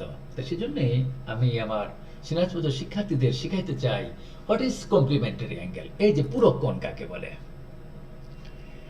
এখন দুটি কোণের সমষ্টি যদি এক সমকোণ বা 90 ডিগ্রি হয়, তাহলে একটিকে অপরটির পূরক কোণ বলা হয়। অনেক প্রতিযোগিতামূলক পরীক্ষায় এই পূরক কোণের অঙ্ক আসছে। তো যদি আজ আমি এই পূরক কোণটা আমার এই ভিডিও থেকে তোমরা অনুধাবন করতে পারো, বুঝতে পারো, শিখতে পারো, তাহলে এই জাতীয় আমি একটা প্রশ্নই করলাম 5 নম্বর, এটা না দিয়ে বললাম যে 30 ডিগ্রি কোণের পূরক কোণ কত, তাহলে পূরক কোণ কাকে বলে? দুইটি কোণের সমষ্টি যদি 90 ডিগ্রি হয়, তাহলে একটিকে অপরটির পূরক কোণ বলা হয়। তাহলে এটা একটা প্রশ্ন আমি শিখিয়ে বললাম যে যদি একটি কোণ 30 ডিগ্রি হয়, তাহলে তার পূরক কোণ হবে 90 থেকে 30 বাদ দিলে কত হয়? 60, 60 হবে উত্তর। তা আমি এখানে পূরক কোণের সংজ্ঞাটা বলে দিলাম। সম্পূরক কোণ, এই যে প্রশ্নটিকে এখানে করা হয়েছে তার উত্তর হবে সম্পূরক কোণ। সাপ্লিমেন্টারি অ্যাঙ্গেল কাকে বলে? তোমরা বলবে যে দুটি কোণের সমষ্টি যদি 180 ডিগ্রি বা 2 সমকোণ বা 100 কোণ হয়, তাহলে একটিকে অপরটির সম্পূরক কোণ বলা হয়। আমি আবার বলছি, একটিকে অপরটির সম্পূরকোণ বলা হয়। তো এখানে বলছে দুইটি সন্নিহিত কোণের সমষ্টি যদি দুই সমকোণ বা 180 ডিগ্রি এক কথা বা এক সরল কোণ, তাহলে এটি একবার প্রাথমিক শিক্ষক নিয়োগ পরীক্ষায় পূর্বে এসেছে, সেজন্য আমি এই অঙ্কটা সংযোজন করেছি যে একটি অপরটিকে কি বলে, উত্তর হবে সম্পূরক কোণ। আবার যদি এই প্রশ্নটা এইভাবে থাকে যে একটি কোণ 105 ডিগ্রি, তার সম্পূরক কোণ কত, তাহলে 180 ডিগ্রি থেকে 105 ডিগ্রি বাদ দিলে 75 ডিগ্রি, 75 ডিগ্রি হবে হলো সম্পূরক কোণ। এইভাবে তোমাদের শিখতে হবে। দুইটি কোণ যদি তার মাঝে একটি সাধারণ বাহু থাকে, তখন একটিকে অপরটির সন্নিহিত কোণ বলা হয়। এন্ড প্রবৃদ্ধ কোণ কাকে বলে, I want to teach you, প্রিয় শিক্ষার্থীবৃন্দ। প্রবৃদ্ধ কোণ হলো যে তোমরা জানো অ্যাকিউট অ্যাঙ্গেল, সূক্ষ্ম কোণ হলো 0 ডিগ্রি চাইতে বড় আর 90 ডিগ্রি চাইতে ছোট কোণকে বলা হয় সূক্ষ্ম কোণ, অ্যাকিউট অ্যাঙ্গেল। অর্থাৎ এক সমকোণ 90 ডিগ্রি অপেক্ষা ছোট কোণকে আমরা বলি সূক্ষ্ম কোণ, ইংরেজিতে বলা হয় অ্যাকিউট অ্যাঙ্গেল। স্থূল কোণ কাকে বলে, 90 ডিগ্রি চাইতে বড় আর 180 ডিগ্রি চাইতে ছোট, অর্থাৎ এক সমকোণ অপেক্ষা বড় আর দুই সমকোণ অপেক্ষা ছোট কোণকে আমরা বলি অবটিউজ অ্যাঙ্গেল। যারা ইংলিশ ভার্সনে লেখাপড়া করছো, অবটিউজ অ্যাঙ্গেল মানে স্থূল কোণ। এখন প্রবৃদ্ধ কোণ কাকে বলে, দেখবে এমনও এবার যে প্রাথমিক শিক্ষক হাজার হাজার শিক্ষক নেবে, পরীক্ষা দিয়ে দিল যে 105 ডিগ্রি কোণের প্রবৃদ্ধ কোণ কত, বা 185 ডিগ্রির কোণের প্রবৃদ্ধ কোণ কত, বা প্রবৃদ্ধ কোণের ইন্টারভেল কি, কত ভাবে প্রশ্ন আসতে পারে। প্রশ্ন হলো, তোমরা মনে রাখবে যে দুটি কোণ মানে প্রবৃদ্ধ কোণ হলো 180 ডিগ্রি চাইতে বড় বাট 360 ডিগ্রি চাইতে ছোট কোণকেই আমরা রিফ্লেক্স অ্যাঙ্গেল বা প্রবৃদ্ধ কোণ বলি। যেমন ধরো আমি 185 ডিগ্রি একটা কোণ নিলাম, 185 ডিগ্রি কোণটি সে দুই সমকোণ, অর্থাৎ 180 ডিগ্রি চাইতে বড় আর 360 ডিগ্রি চাইতে ছোট, সুতরাং 185 এই কোণটিকে আমরা প্রবৃদ্ধ কোণ বলতে পারো। আমার এখানে 5 নম্বর প্রশ্নটি এসেছে, দুইটি সন্নিহিত কোণের সমষ্টি দুই সমকোণ হলে একটি অপরটিকে কি বলে, তোমরা বলবে সম্পূরক কোণ। এটি আর আমি বোর্ডে বোঝালাম না, আমার বিশ্বাস তোমরা এখান থেকেই উত্তরটি পেয়েছো। এখন 6 নম্বর প্রশ্ন। এই জাতীয় প্রশ্নগুলো আমি এখানে পয়েন্টের পরে শেষে দুইটি ডিজিট 49 দিয়েছি, 49। এখানে 81 থাকতে পারে, 81 দিতে পারে, 64 দিতে পারে, 36 দিতে পারে, 25 দিতে পারে, 16 দিতে পারে, 9 দিতে পারে, 4 দিতে পারে, কত জিনিস, 144 দিতে পারে, এরকম লক্ষ লক্ষ অঙ্ক তৈরি করা যায়। আগে তোমাদের জানতে হবে স্কোয়ার মানে বর্গ আর বর্গমূল, এই দুইটা জিনিসের ভিতরে পার্থক্য কি, এবং যে কোনো নাম্বারের, যে কোনো সংখ্যার বর্গমূল বের করার বিভিন্ন পদ্ধতি আছে, উৎপাদকের সাহায্যে করা যায়, ভাগশেষ নিয়মে করা যায়। তোমরা এগুলো উত্তর ভাগশেষ নিয়মেই করবে। এটির উপরে আমি বোর্ডে একটু কথা বলি, তাহলে এর উত্তরটা ক কেন হলো, দেখতেই পাচ্ছ ক হলো দুইটা ডট, তাহলে কেন এই ক উত্তর হলো সেটা আমি আলোচনা করি। আমার স্নেহাস্পদ শিক্ষার্থীবৃন্দ বা পরীক্ষার্থীবৃন্দ, তোমাদের আমি বাবার বলছি, এখানে 49 না দিয়ে এই যে 6টি জিরোর পরে 49 না দিয়ে 64 দিয়ে দিলাম, 81 দিয়ে দিলাম, তারপরে আমি 114 বড় দিতে পারে 25 মানে 25 দিয়ে দিলাম, 25 দিয়ে দিলাম, 16 দিয়ে দিলাম। এই দেখো কতগুলো অঙ্ক তৈরি করা যায়। সুতরাং আমি এই 6 নম্বর হলো এমন একটি নমুনা প্রশ্ন তৈরি করেছি যে এই জাতীয় যে কোনো প্রশ্ন যেন শিক্ষক নিয়োগ পরীক্ষা হোক, বিসিএস হোক, যে কোনো পরীক্ষা আসলে যেন তোমরা অ্যান্সার দিতে পারো, সেটি হলো আমার মানসিকতা শেখানো। তাহলে আমি এখন বোর্ডে যাই আগে, তোমরা অবশ্যই এখন বোর্ড দেখতে পাচ্ছ, হ্যাঁ ওকে। তাহলে তোমরা মনে রাখবে যে এই উপরে স্কয়ার দেওয়া এটা হলো বর্গ, আর এই চিহ্নটির নাম হলো স্কয়ার রুট, বর্গমূল। তাহলে স্কয়ার মানে বর্গ আর স্কয়ার রুট মানে হলো বর্গমূল। তোমরা সবসময় মনে রাখবে যে স্কয়ার রুট কোনো দিন ঋণাত্মক হতে পারে না, কোনো দিন ঋণাত্মক হতে পারে না। যেমন √9 মানে হলো 3, অর্থাৎ কত আর কত গুণ করলে 9 হয়, 3 আর 3 গুণ করলে, তো এই যে জোড়া হলো 3 3, তার একটা নিতে হয়। আর এই রুটের ভিতরে যদি কিছুই না থাকে, এখানে 2 ধরতে হয়। অর্থাৎ সূত্র হলো এই যে এটি সমান a। কিন্তু এখানে যদি a কিউব হয়, তাহলে এখানে 3 থাকলে এটাই লেখা যায়। যদি এখানে 4 থাকে, এখানে এর পর যদি 4 হয়, তাহলে রুট এই ঘনমূল এবং 1/3 হয়, 3 কাটা এই লেখা যায়। যদি এর ভিতরে 4 থাকে, এখানে 2 টু দি পাওয়ার 4 থাকে, তাহলে এই লেখা যায়। এখানে এই স্কয়ার, এই যে আঙ্গুল দেখতে পাচ্ছ এখানে কিছুই নাই, মানে 2 আছে, এটা মনে রাখবে। এটা আমি ডিটেইলস সূচক যখন আমি করি সেখানে আরো ডিটেইলস বলবো। এখানে যদি 5 থাকে, বললো এরকম একটা অঙ্ক, এখানে 5 দিয়ে বললো 32 সমান কত, পরীক্ষা আসে দিকে না, তাই তোমাদের করতে হবে কিভাবে, 2 টু দি পাওয়ার 5, এটা কিন্তু 25 লেখে না, 2 টু দি পাওয়ার 5, অর্থাৎ 2 5 বার লিখে গুণ করলে 32 হয়, তাহলে 5 5 চলে যায়, উত্তর হবে 2। তো এখন তোমাদের যে যদি পরীক্ষায় আসলো 289 এর রুট বার কত, তাহলে এটি করার নিয়ম হলো 2 এইরকম সবসময় জোড়া জোড়া করে করবে, ডানের থেকে জোড়া জোড়া করে আসতে হয়। এখানে এই 8 আর 9 এর একটা জোড়া, আর 2 এর সঙ্গে আরেকটা থাকার কথা ছিল না, সুতরাং 2 একাই একটা এর করতে হবে। নিয়ম হলো এখানে যা লিখবে এখানেও মনে মনে সেটা কল্পনা করবে, যা গুণ করলে এটা মিলে যায়, অথবা এর থেকে কম হতে হবে, বেশি হলে হবে না, বড় হলে হবে না। তাহলে 1 আর এখানে তাহলে মনে করো 1 আছে, 1 আর 1 1 বিয়োগ করো, 8 9 জোড়া কাটতে হয়। এখন এখানে যা লিখবে এখানে তার দ্বিগুণ করতে হয়, দ্বিগুণ মানে 2 দিয়ে গুণ করবে। যদি 3 থাকে, 3 স্কয়ার মানে কিন্তু 9, স্কয়ার আর গুণ 2 গুণ ডাবল এক কথা না, স্কয়ার মানে হলো 3 স্কয়ার, 3 3 কে 9, আর 3 এর ডাবল মানে 3 কে 2 দিয়ে গুণ 6, তাহলে 1 এর ডাবল মানে 2 দিয়ে গুণ করতে হয়। এরপরে এখানে এমন একটা জিনিস লিখবে এবং এখানে সেই জিনিসই লিখবে, সেই জিনিস নতুন যে জিনিসটা দিয়ে টোটালে গুণ করলে 189 মিলে যায়, অথবা 1 মানে ওর থেকে শর্ট হয়, শর্ট হতে বড় ছোট হতে হবে, বড় হলে হবে না। তাহলে আমি যদি এখানে 7 দেই, এখানে 7 দেই, দেখো 7 আর 7 গুণ করলে 7 7 49, 7 হলো 4, 7 2 মানে 14, 8 4 18, তাহলে এই যে 17, এই 17 হবে হলো 289 বর্গমূল। তা এখানে আমার তোমাদের যে প্রশ্নটা এসেছে সেটি হলো 0 0 0 0 4 9। এখানে দেখো আমি এইভাবে একই যে নিয়ম সেটা আমি করাচ্ছি আগে, এটা এই যেভাবে জোড়া করে দিতে হয়।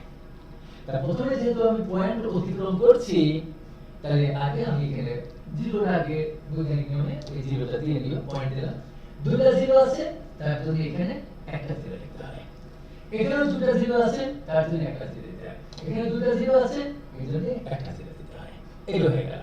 এখন এগুলো ধরো নাই, বলো তো 49 কত আর কত গুণ করলে 49 হয়, 7 আর 7 গুণ করলে 49 হয়, সেজন্য আমি এখানে লিখব 7, এখানে 7 লিখেছি, এই যে 7 7 টা 49, তাহলে আমার উত্তর হবে 0.0007।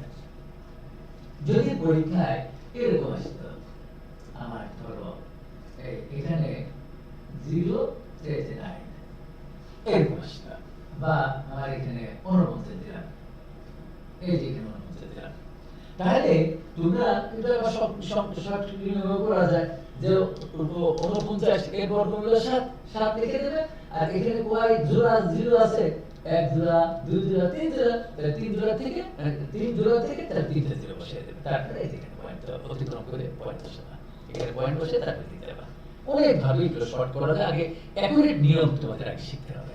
তাহলে এখানে এই যে দুইটা 0 আছে, পয়েন্ট আগে দিয়ে নেবে, পয়েন্টের আগে এই 0 এর কোনো দাম নেই, পয়েন্ট দিবে, দুইটা 0 জন্য একটা 0, আর 49 কি লেখা যায়, কত আর কত গুণ করলে 49 7 7, এখানে 7 7 49।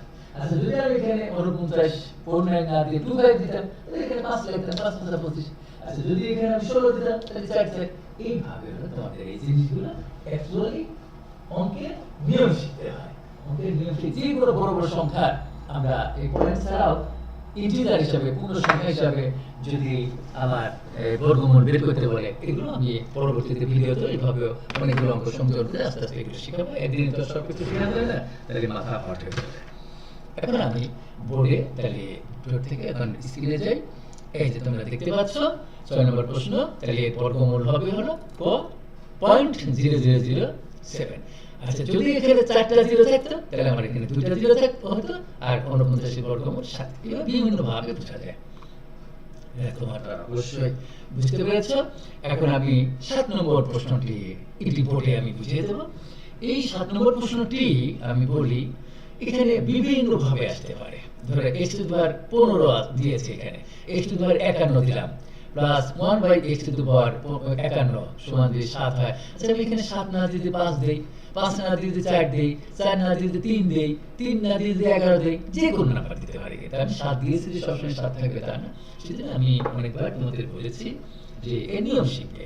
এটা বলছে x to the power 15 minus x to the power 1 by x to the power 15 এর মান কোনটি? এখানে উত্তর আছে আমার ক তে 51, খ তে 49, গ তে 47, ঘ তে 45। এর উত্তর হবে 45। কেন হলো সেই জিনিসটি অঙ্ক না করে কিভাবে বোঝা যায়, আগে আমি ডিটেইলস নিয়ে শিখাই, তারপরে হলো তোমরা সংক্ষেপে কিভাবে মনে রাখবে সেটুকু পারবে। আমি আবার বলছি এই অঙ্কটি কিন্তু এই জাতীয় অঙ্ক তোমরা করেছো 9 10 সেখানে x টু দি পাওয়ার 15 ছিল না, থাকতে হলো x প্লাস 1 বাই x সমান 7।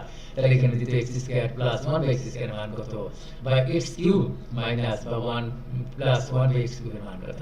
কিন্তু এখানে দেখো আমি এখানে 15 না দিয়ে আমি দিতে পারি x টু দি পাওয়ার 19 যোগ 1 by x to the power 19 সমান, এখানে 7 না দিয়ে 5 দিতে পারি, 4 দিতে পারি, 2 দিতে পারি, 8 দিতে পারি।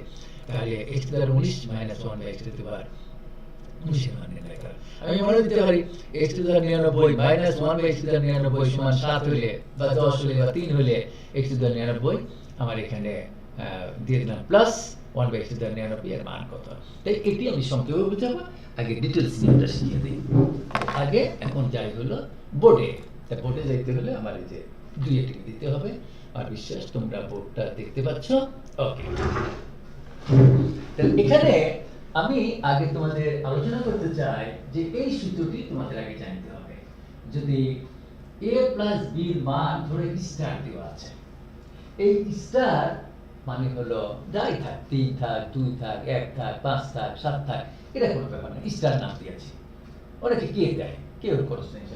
বলতো a মাইনাস b এর মান কত, তাহলে তখন আমরা করি কি এর উপরে একটা স্কয়ার দিয়ে দেই। তখন একটা করোলারি অনুসিদ্ধান্ত সূত্র আছে, সূত্র হলো a plus b whole square minus 4ab। এখন যদি এই সূত্রটা তোমরা মুখস্থ না করো, আমি ভিডিওর প্রথমেই বলেছি যে সূত্র যদি মুখস্থ না করো আমি যতই চিল্লাচিল্লি করি কোনো লাভ নেই। এখানে a প্লাস b সমান যাই থাক, 3 থাক, আমি দিয়েছি 7, অসুবিধা নেই, সো হোয়াট। তাহলে a minus b whole square সমান a plus b whole square minus 4ab। আর যদি আমার এখানে আমি দিয়ে দেই মাইনাস, তাহলে আমার এখানে দিতে হবে প্লাস, তখন এখানে মাইনাস, এখানে দিতে হবে প্লাস।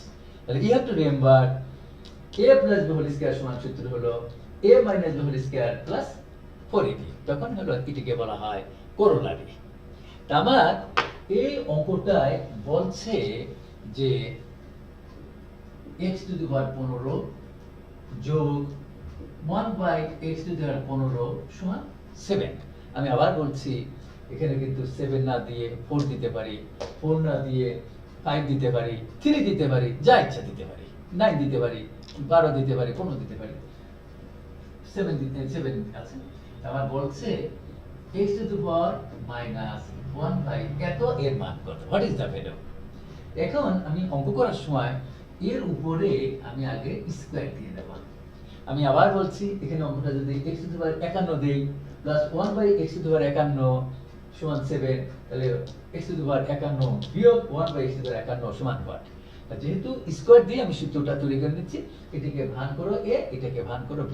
তাহলে a মাইনাস b হোল স্কয়ারের অনুসিদ্ধান্ত সূত্র হলো x টু দি পাওয়ার 15 যোগ x to the power 15 whole square, অর্থাৎ a minus b whole square formula a plus b whole square minus 4 into x to the power 5 into x to the power 1 by 5। তাহলে দেখো এটুকের মান দিয়ে আছে কত, 7, 7 এর square বিয়োগ 4, তাহলে 7 7 49 বিয়োগ 4, তাহলে কত হলো 45। তাহলে আমার এখানে কি হলো, এইটার হোল স্কয়ারের মান হলো আমার কত, 45। এখন যেহেতু আমার উত্তর তো আর স্কয়ারে চাই নাই, তাহলে স্কয়ার উঠে গেলে ওই পাশে আমার রুট দিতে হবে। তাহলে এখানে হবে x টু দি পাওয়ার এটা বিয়োগ x to the power 15 equal to root over 45। Actually square উঠে গেলে প্লাস মাইনাস আমার বসে, আমার এখানে যেহেতু আমার বলা আছে যে পজিটিভটা নিতে বলছে, সেজন্য আমি পজিটিভটা নিলাম। এখানে অ্যাকচুয়ালি স্কয়ার রুট কিন্তু সঙ্গে সঙ্গে আগে প্লাস মাইনাস, অর্থাৎ এই জাতীয় দ্বিঘাত সমীকরণকে বলা হয় অমিশ্র দ্বিঘাত সমীকরণ। সেজন্য অমিশ্র দ্বিঘাত সমীকরণের বৈশিষ্ট্য হলো সেখানে আমার চলকের দুইটি মান থাকে, তারা পরস্পর সমান কিন্তু বিপরীত চিহ্ন বিশিষ্ট, একটি প্লাস একটা মাইনাস। সেই জন্য আমার এখানে হবে কি, এর মান দিয়ে আছে 7, 7 স্কয়ার মানে 49 বিয়োগ 4, তাহলে কত হলো 45। যেহেতু আমার স্কয়ার বাদে চেয়েছে সেজন্য √45, তাহলে সেজন্য এই অঙ্কটার উত্তর হবে √45। পরীক্ষায় তুমি কিভাবে করবে, যে এখানে যদি x⁻51 থাকে প্লাস 1/x⁻51 সমান 7 থাকলো, তাহলে করবে কি সংক্ষেপে, আগে √, দিয়ে নেবে। এটা হলো ডিটেইলস নিয়ম শিখালাম। সূত্র হলো √, যা এখানে মান থাকবে সেটার স্কয়ার বিয়োগ 4, সব সময় বিয়োগ 4 দিবে। আর যদি আমার এখানে মাইনাস থাকতো, এখানে প্লাসের মান হতো, তাহলে আমার যা মান থাকবে তার √, দিয়ে তার স্কয়ার যোগ 4, এটি হলো নিয়ম। তো সেই জন্য আমার এখানে এই অঙ্কটির উত্তর আমার কি করতে হবে, প্রতিটার সামনে আমাদের এখানে আমি এটা এই √টা √51 এটা লিখতে হবে, অথবা √, এই যে √, তো যে √49 মানে আমাদের লেখা যায় 49 মানে 7 লেখা যায়, কিন্তু √51 কত আমরা জানি না, সেজন্য ওইভাবেই আমরা রেখে দেব। এটা তোমরা মনে রাখবে। এটা আমি এটা এই √টা একটু দিয়ে নিচ্ছি, √, দেবে, তাহলে সংক্ষেপে এটি তোমরা করতে পারবে। এই সূত্রগুলো তোমাদের মনে রাখতে হবে। আমার প্রিয় শিক্ষার্থীবৃন্দ, এই সূত্রগুলো তোমরা যদি না জানো তাহলে কিন্তু এটা করতে পারবে না। এখন আমি এই যে বোর্ডে দেখাই দিচ্ছি, এখন হলো আমি একে চলে যাই, এই যে 1, তাহলে তোমরা আমার মনে হয় স্ক্রিনটা দেখতে পাচ্ছ। ওকে, তাহলে এখানে এর উত্তর হবে, সংক্ষেপে করার নিয়ম হলো √, এখানে যা মান দেওয়া থাকে 7 থাকলে 7 স্কয়ার বিয়োগ আমার কি হবে 49 থেকে 4 বিয়োগ করতে হবে। এই যে যেহেতু এখানে বিয়োগ চিহ্ন আছে সেদিন 4 বিয়োগ করবা। এই অঙ্কটা যদি এখানে মাইনাস থাকতো, এখানে প্লাস থাকতো, তাহলে আমি 4 যোগ করতাম। এটি হলো মনে রাখতে হবে। তাহলে 7 7 √, সূত্র হলো √, এখানে যে মান থাকবে 3 থাক আর 7 থাক আর 4 থাক আর বা 5 থাক, তার স্কয়ার বিয়োগ, যদি এখানে বিয়োগ থাকে তাহলে আমরা বিয়োগ করব, আর যদি এখানে যোগ থাকে তাহলে আমরা 4 যোগ করব। সবসময় 4 যোগ করতে হবে অথবা 4 বিয়োগ করতে হবে। আমার বিশ্বাস তোমরা এই ঘর উত্তর কেন হলো বুঝতে পেরেছো। এই অঙ্কটি যদি আমি এখানে x⁻99 দিই যোগ 1/x⁻99 বললো x⁻99 বিয়োগ 1/x⁻99 এর মান নির্ণয় করা, একইভাবে করবে। এখন আমি শুরু করেছি 8 নম্বর অঙ্কটি। এই 8 নম্বর অঙ্কটি আমি বোর্ডে সুন্দরভাবে আগে তোমাদের বুঝিয়ে দেব। প্রশ্নটি হলো শতকরা বার্ষিক 5% সুদে 640 টাকার 2 বছর 6 মাসের সুদ কত? এখানে অপশন আছে ক 60 টাকা, খ 64 টাকা, গ 80 টাকা আর ঘ 160 টাকা। এখানে উত্তর হলো 80 টাকা। উত্তর আমি দিয়ে দিচ্ছি, তো মনে হচ্ছে আরে শুধাই তো, কিন্তু নাও, উত্তর না থাকলে তোমার ক্যালকুলেশন করে তারপর এটা বের করতে হবে। এবং প্রিয় শিক্ষার্থীবৃন্দ, তোমরা জানো, আমি 2 বোর্ডে চলে যাই, যে এই অঙ্কটি আমি সূত্র আছে I = PNR, সেই সূত্র ধরেও করবো। আবার ডিটেলস যে তোমরা 7 8 করে আসছো, ওই কি মানে ডিটেলস নিয়ে সেটাও আমি দেখাবো, এবং তোমরা সংক্ষেপে যাতে পরীক্ষায় অ্যান্সার দিতে পারো সেটাই চেষ্টা করবে। প্রথমে আমার আছে হলো 2 বছর, 8 নম্বর অঙ্ক, 2 বছর 6 মাস। প্রথম কাজ হলো এটিকে আগে বছরে পরিণত করবে। তাহলে 6/12 বছর, তাহলে 2 সমস্ত 1/2 বছর সমান লেখা যাবে 5/2 বছর। এটা হলো আমার বছরে পরিণত করলাম মাসকে। যদি এখানে 2 বছর 3 মাস থাকতো, তবু 12 দিয়ে ভাগ করো, 12 মাসে 1 বছর, এইটা কাটাকাটি করে 2 × 4, এটাকে বলা হয় মিশ্র ভগ্নাংশ, আর এটাকে বলা হয় ইমপ্রপার ফ্র্যাকশন, মানে অবৈধ ভগ্নাংশ। আমার এখানে বলছে 5% হার সুদে, মানে 100 টাকার 1 বছরের সুদ 5 টাকা। তাই তুমি তো এখানে জানো এইভাবে লিখবা যে 100 টাকার 1 বছরের সুদ কত? 5 টাকা। এখন বলছে যে অতএব 1 টাকার 1 বছরের সুদ কম, এগুলো ডিটেলস নিয়ে শিখাচ্ছি। অতএব কত বছর? 640 টাকা। এন্ড 640 টাকা না বলে যদি 840 বলে, 1040 বলে, 240 বলে, যাই হোক, কত 1 বছরের সুদ হলো বেশি, তাহলে 640 উপরে যাবে বাই 100। এন্ড বলছে 5/2 বছরের সুদ কত? তাহলে এখন লেখো অতএব 640 টাকার 5/2 বছরের 640 গুণ 5 এত টাকা। দেখো শূন্য শূন্য কাটি, এটা কাটা, এই যে 5 2 10, এটা কাটা, এই যে 32 32 এর এটা কাটা 16 5 16 80 টাকা। এই যে 80 টাকা। এটা ডিটেইলস নিয়ম।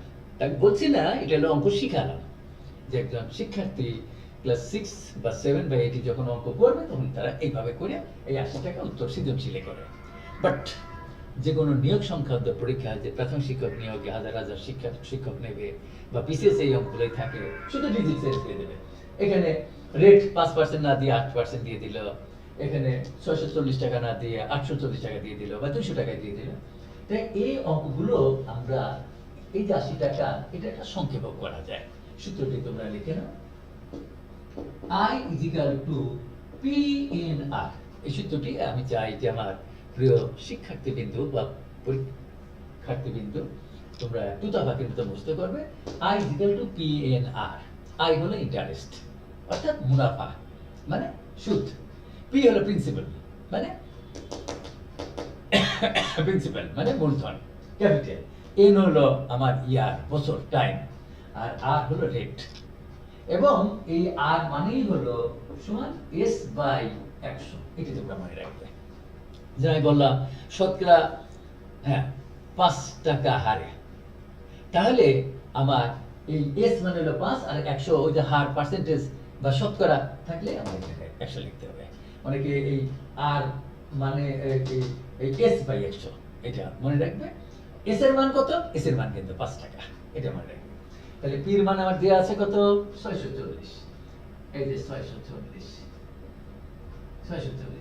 গুণ N এর মান কত? ওই যে বছর 2 বছর 6 মাস, সেটাকে 5/2 ধরে নিলাম। গুণ R এর মান কত? R এর মান হলো 5/100। এই যে 5/100, এই 100 কিন্তু ফর্মুলার 100, এটি মনে রাখবে। তাহলে হাত কাটাকাটি করো, 0 0 কাটা, এই যে 5 2 10, এইটার এইটা কাটলে 32 আর এইটা কাটলে আমার 16, এই যে 5 16 80 টাকা। আমার মনে হয় যে 10 সেকেন্ডের বেশি সময় লাগে না। তোমাদের সূত্র মনে রাখতে হবে, I is equal to PNR। এরকম এর পরবর্তীতে আমি আরো যে ভিডিও বের করব, সেখানে ধরো ইন্টারেস্ট দেওয়া আছে, প্রিন্সিপাল দেওয়া আছে, আর দেওয়া আছে, বললো যে হোয়াট ইজ দ্য টাইম, সময় বের করতে বললো, ইয়ার, অথবা ইয়ার দেওয়া আছে, রেট বের করতে বললো। এরকম ভাবে আমি অঙ্কগুলো তোমাদের আলোচনা করব। তাহলে আমার বিশ্বাস তোমরা ডিটেইলস নিয়ে শিখেছো।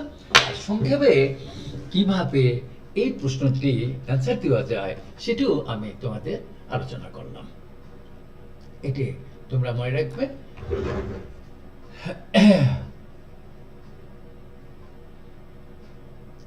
এখানে যদি পার্সেন্টেজ দাও তাহলে আমি এটা টাকা লিখে দিই, তাহলে শতকরা লিখলে টাকা লিখতে হবে, আর যদি পার্সেন্টেজ দাও তাহলে আর ওই শতকরা কথাটা লেখা লাগে না।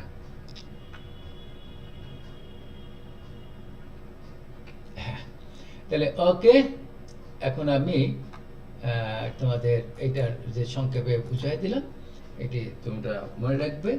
এই যে স্ক্রিন, এখন স্ক্রিন কি দেখা যাচ্ছে নাকি? হ্যাঁ, ওকে। তাহলে এটা শতকরা বার্ষিক 5 টাকা হার, 5 টাকা সুদে, আর যদি শতকরা না লিখতে তাহলে বার্ষিক 5% হারে সুদে 640 টাকা 2 বছর 6 মাসের সুদ কত? উত্তর হবে 80 টাকা। এটা আমার বিশ্বাস তোমরা বুঝতে পেরেছ। 9 নম্বর প্রশ্ন খুব ইম্পর্টেন্ট। এই জাতীয় প্রশ্নগুলো অনেকবার বিভিন্ন পরীক্ষায় এসেছে, বিসিএসেও এসেছে, প্রাথমিক শিক্ষক নিয়োগ বা বিভিন্ন খাদ্য মন্ত্রণালয় বলো, যে কোনো টিএনটি, যে কোনো পরীক্ষা এগুলো থাকে। যে তোমরা দেখতে পাচ্ছ 9 নম্বর প্রশ্ন, যে একটি সমিতিতে যতজন দাতা প্রত্যেকে তত 10 পয়সা করে দেওয়াতে মোট 250 পয়সা হলো, অনেক সময় টাকা 10 পয়সা দিয়ে আবার এখানে 250 টাকাও বলতে পারতো, আমি কিন্তু পয়সাই করছি। যে টাকা বলে টাকাকে 100 দিয়ে গুণ করে পয়সা পেয়ে নেবে। দাতার সংখ্যা কত? তো এই অঙ্কটি আমি আগে ডিটেলস নিয়ম শিখিয়ে দেই। এরকম কিন্তু হাজার হাজার অঙ্ক তৈরি করা যায়। এখানে 250 পয়সা না দিয়ে 250 টাকা বলে দিলাম, তাহলে কিন্তু চেঞ্জ হয়ে গেল। 10 পয়সা না বলে 25 পয়সা বলে দিলাম, 5 পয়সা বলে দিলাম, 1 টাকা বলে দিলাম, তাহলে দেখো হাজার হাজার অঙ্ক তৈরি করা যায়। সেই জন্য অঙ্কের হলো নিয়ম শিখবে। তাহলে আমি বোর্ডে অঙ্কটি আগে দেখিয়ে দিই। তাহলে এই অঙ্কটির উত্তর হলো, তোমরা দেখতে পাচ্ছ, ক 5, খ 15, গ 25, ঘ 35। তার উত্তর এখানে হবে 5। কেন হলো সেটি আমি তোমাদের বোর্ডে আলোচনা করছি। তো এখানে আমি 9 নম্বর প্রশ্নটি উত্তর দিচ্ছি। এটি এরকম, কিন্তু আমি বারবার বলছি যে আমি এই যে 9 নম্বর অঙ্কটার উদ্দেশ্য হলো, এই 9 নম্বর অঙ্কের মতো লক্ষ লক্ষ হাজার হাজার অঙ্ক তৈরি করা যায়। 10 পয়সার জায়গায় 5 পয়সা দিয়ে দিলাম, মোট 250 পয়সা না দিয়ে 350 টাকা দিয়ে দিলাম, তাহলে 100 দিয়ে গুণ করে 10 টাকা করে দিতে হবে, লোক সংখ্যা বেড়ে যাবে। তো এখানে আমি ডিটেলস নিয়ম আগে শিখাই। যে ধরি দাতা দান করে, যে সেটা দাতা, দা যোগ 30, তোমরা জানো যে প্রকৃতি পত্রায় থাকে। দাতার সংখ্যা কত? x। এখানে যদি সংখ্যা বলি তাহলে কিন্তু জন লেখা যাবে না। এই জন্য আমি যদি বলি তোমাদের বাসায় কয়টি বিড়াল আছে, তাহলে বলবো 5টি বিড়াল আছে। আর আমি যদি বলি তোমাদের বাসায় বিড়ালের সংখ্যা কত, তাহলে 5। সংখ্যা বললে তার সঙ্গে একক লেখা লাগে না, দিন বা জন বা টাকা এগুলো লেখা যাবে না। তাহলে বলছে দাতার সংখ্যা, তাহলে ধরি দাতার সংখ্যা x। বা এবারে লেখা যায়, ধরি ওই সমিতিতে x জন দাতা ছিল, তখন জন লেখা যায়। এখানে বলছে দাতার সংখ্যা, তো x জন কথাটা কিন্তু বলা যাবে না। সেজন্য কয়টি বিড়াল? 5টি বিড়াল। আর বিড়ালের সংখ্যা কত? 5। তো এখন প্রশ্ন হতে বলছে যে, প্রশ্ন হতে শুনে নাও, বলছে যে যতজন দাতা আছে প্রত্যেকে তত 10 পয়সা। তাহলে আমি ধরে নিলাম x জন দাতা, তাহলে প্রত্যেকে দেয় তত 10 পয়সা। তাহলে আমার x জন লোক, তাহলে তত 10 পয়সা, তাহলে গুণ 10 পয়সা, তাই না? অর্থাৎ x সংখ্যক, ধরো x মানে ধরো 40 জন দাতা আছে, তাহলে 40 গুণ 10, অর্থাৎ প্রত্যেকে দিতে হলো 40 গুণ 10 পয়সা। আমি আবার হয়তো বুঝাইতে পারছি যে যতজন দাতা আছে তত 10 পয়সা, মানে প্রত্যেকে দিচ্ছে। তাহলে একজন দিচ্ছে কত? যদি 40 জন লোক থাকে, 40 জন দাতা থাকে, সেই 40 গুণ 10, অর্থাৎ কত পয়সা দিচ্ছে একজন। তাহলে মোট আছে কয়জন দাতা? x জন, সেজন্য আবার x গুণ করতে হবে। ইকুয়াল টু কত পয়সা? 250 পয়সা। এখন বা দেখো x গুণ করে x স্কয়ার গুণে 6 বার যোগ হয়, আমি সূত্রেই বলেছি। বা x স্কয়ার সমান 250/10 বা x স্কয়ার সমান 25। তাহলে এখানে তোমরা লিখতে পারো x ইকুয়াল টু 25। এখানে অ্যাকচুয়ালি উচিত হলো যদি x চলক হিসাবে ধরি, সমাধান হতো, তাহলে এখানে কিন্তু প্লাস মানে দিতে হয়। কিন্তু লোক সংখ্যা কখনো ঋণাত্মক হতে পারে না, সেজন্য আমরা এখানে পজিটিভটা মান নিয়েছি, নেগেটিভটা নিয়ে। তাহলে সেজন্য উত্তর হবে 5। সেজন্য আমি এই সমস্ত অঙ্কগুলো বর্গমূল না দিয়ে আমি করি যে সূত্র আছে যে পাওয়ার পর 1 হলে বেস ইকুয়াল টু বেস, তাহলে আমি এখানে 5 স্কয়ার, অর্থাৎ x স্কয়ার সমান 5 স্কয়ার, তাহলে হবে বেস ইকুয়াল টু 5। পাওয়ার পর 1 হলে বেস ইকুয়াল টু বেস, তখন এই সূত্রটা লেখা যায় যখন বলা থাকে বেস ধনাত্মক, অর্থাৎ এখানে x স্কয়ার সমান 5 স্কয়ার, স্কয়ার হচ্ছে x ইকুয়াল টু 5। আর যদি রুট ওভার তার উচিত হলো তার সামনে আগে প্লাস মানে দেওয়া, বলতে হয় যেহেতু লোক সংখ্যা ঋণাত্মক হতে পারে না, তখন এই মাইনাসটা গুণ করবে না, বা লিখে দিতে হয় যে এখানে ধনাত্মক চিহ্ন নিয়ে, যে অনেক কথা আছে হাইকোর্টের এগুলো আস্তে আস্তে বুঝবা। তাহলে এখানে উত্তর হবে 5। এই জন্য হলো 5। তাহলে আমি আবার বলছি, ধরি দাতার সংখ্যা হলো x, প্রত্যেকের দেশে যতজন লোক আছে, যতজন দাতা আছে তত 10 পয়সা, তাহলে একজন দিচ্ছে হলো x গুণ 10 পয়সা। এখানে কয়জন আছে? x জন, সেটা আবার x গুণ করলাম। এখানে আমার মনে হচ্ছে যে কিছু সংখ্যক শিক্ষার্থী তোমরা যে x গুণ 10 আবার x কেন লিখলাম, এটা অর্থাৎ এই x বাদ দাও, একজন দাতা দিচ্ছে, যতজন দাতা আছে, ধরো 40 জন দাতা আছে, ততটা 10 পয়সা, তাহলে x গুণ 10 বা 40 গুণ 10। যদি 80 জন থাকে, 80 গুণ 10টা পয়সা দিচ্ছে। ওকে, আর একজন দেয় হলো এত, তাহলে x জন দেয় কত, তাহলে x গুণ x গুণ x গুণ x গুণ x গুণ x গুণ 10, এটা মিলে এই পয়সা। যদি এখানে 250 টাকা হতো তাহলে 100 দিয়ে গুণ করে 50 পেয়ে নিতে। ওকে, তাহলে x এর মান যা হবে সেটি হবে আমার ওই সমিতিতে ততজন দাতা আছে, তার উত্তর হবে 5। এরকম হাজার হাজার অঙ্ক কিন্তু তৈরি করা যায়। সেই জন্য আমার এখানে তোমরা দেখতে পাচ্ছ, এখন আমি আবার স্ক্রিনে চলে যাই। এই যে স্ক্রিন, অবশ্যই তোমরা, আমি এটা রায় 3 জিকে এটা কম্পিউটারাইজড করেছি, তারপরে তোমাদের দেখাচ্ছি। একটি সমিতিতে যতজন দাতা প্রত্যেকে তত পয়সা করে দেওয়াতে মোট 250 টাকা হলো, দাতার সংখ্যা হবে এই 5। এটা আন্দাজে লিখে দেওয়া হয়। সংক্ষেপে কিভাবে করবা, ওই যে এখানে 10 পয়সা, এই 10 পয়সা এই 250 পয়সাকে 10 পয়সা দিয়ে ভাগ করলে 25 হয়, সেই 25 বর্গমূল দিয়ে করে দাও। এইভাবে সংক্ষেপে তোমরা মনে রাখতে পারবে। ওকে, অঙ্কর নিয়ম শিখলে পারে ও বোঝা যায় যে কিভাবে সংক্ষেপে করা যায়। ওকে, এখন আমি তাড়াতাড়ি 15টি প্রশ্ন, 15টি নিয়মের অঙ্ক আমি আলোচনা করছি, যাতে 15 লক্ষ অঙ্ক তোমরা করতে পারো, 15 কোটি অঙ্ক করতে পারো, 15,000 অঙ্ক করতে পারো। 10 নম্বর অঙ্কটা শিখে, যে খাদ্যে 20 জন সৈন্যের 30 দিন চলে, এগুলো ক্লাস 6, 7, 8 আছে। এইগুলো অঙ্কই কিন্তু বিভিন্ন চাকরির পরীক্ষায় থাকে, শুধু ফিগার চেঞ্জ করে দিলাম। এখানে 30 দিনের জায়গায় 25 দিন দিয়ে দিলাম, এখানে আরো 10 জন সৈন্য আসলে বললাম, তাহলে ওই খাদ্যে কতদিন চলবে? কতে 15 দিন আছে, খ 24 দিন, গ 48 দিন, ঘ 120 দিন, তাহলে উত্তর হলো 24 দিন। তাহলে এগুলো আমি আবার বলছি, এই 10 নম্বর দিয়ে লক্ষ লক্ষ অঙ্ক তৈরি করা যায়। ফিগার চেঞ্জ করে দিলাম, এখানে 20 জন না দিয়ে 25 জন দিলাম, আর এখানে 35 দিন চলে, আরো 8 জন লোক আসলে ওই খাদ্য পরিমাণ কতদিন চলবে। তাই এই অঙ্কটি আমি বোর্ডে ডিটেলস নিয়মে আগে করে দিই, তারপরে সংক্ষেপে কিভাবে করা যায় সেটাও আমি বলে দেবো।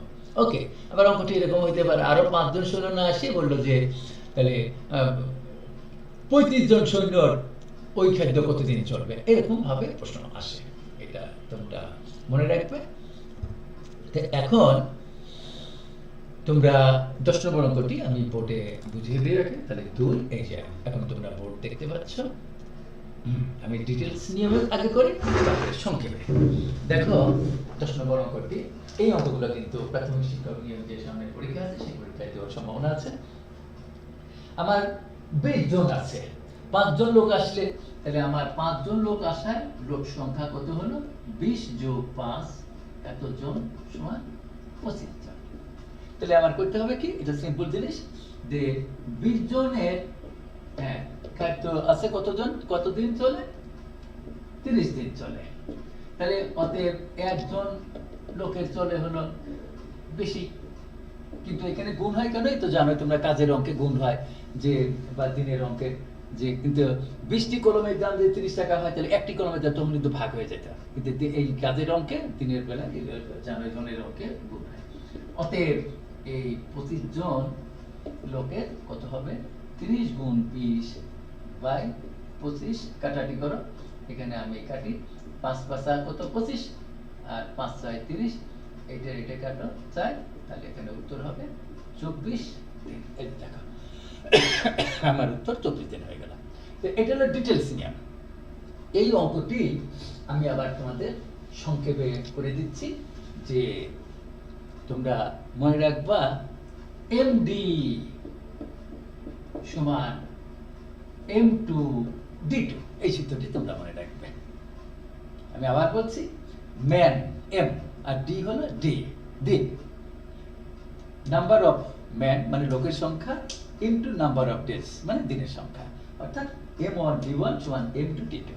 তার মানে এই অঙ্কে বলছে ওই ক্ষেত্রে কত দিন চলবে, তাহলে D2 চেয়েছে, তাহলে এখান থেকে আমরা বা D2 সমান লিখে নিতে পারি M1 D1 বাই M2, অর্থাৎ এটা এই পাশে নিয়ে আসো, পরে জানা তো ওই পাশে তার বেঁকে চলে গেলাম। এটা হলো সংক্ষিপ্ত নিয়ম। তাহলে M1 এর মান প্রথমে দেওয়া আছে কত? 20 জন, তাহলে এখানে লেখো 20। D1 কত দেওয়া আছে? 30 দিন, তাহলে এখানে লেখো 30। আর M2 হলো আগে ছিল 20 জন লোক, আরো 5 জন আসলো, তাহলে 20 আর 5 25, তাহলে এখানে 20 যোগ 5, এটাই হলো আমার M2। তাহলে আমার ব্যাপারটা কি হবে? 20, তুমি অন্য জায়গায় যোগ করে নিতে পারো, আমি অঙ্কের ভিতরে যোগ করে নিলাম। M2 হলো 20 যোগ 5, তুমি আগে লিখে নিতে পারো M2 সমান 20 যোগ 5 এত জন ইজিক্যাল টু 25 জন এখানে করে নিতে পারো। তাহলে এখানে কত হবে 30/25, এই যে কাটাটি করা। তাহলে এখানে হলো 5 6 30, 5 5 25, এটা কাটা যায়। এই যে দেখো আমার উত্তর হয়ে গেল 24, এই যে 24 দিন উত্তর। তাহলে তোমরা আমার স্নাতক শিক্ষার্থীবৃন্দ বা পরীক্ষার্থীবৃন্দ মনে রাখবে M1 D1 সমান M2 D2, ম্যান আর ডে। M2 হলো ম্যান মানে মানুষ বা সৈন্য হোক, লোক হোক, যাই হোক এটা। এন্ড সোলজার এসি দিতে হবে, এটা নোটেশন ইজ নট ম্যাথমেটিক্স।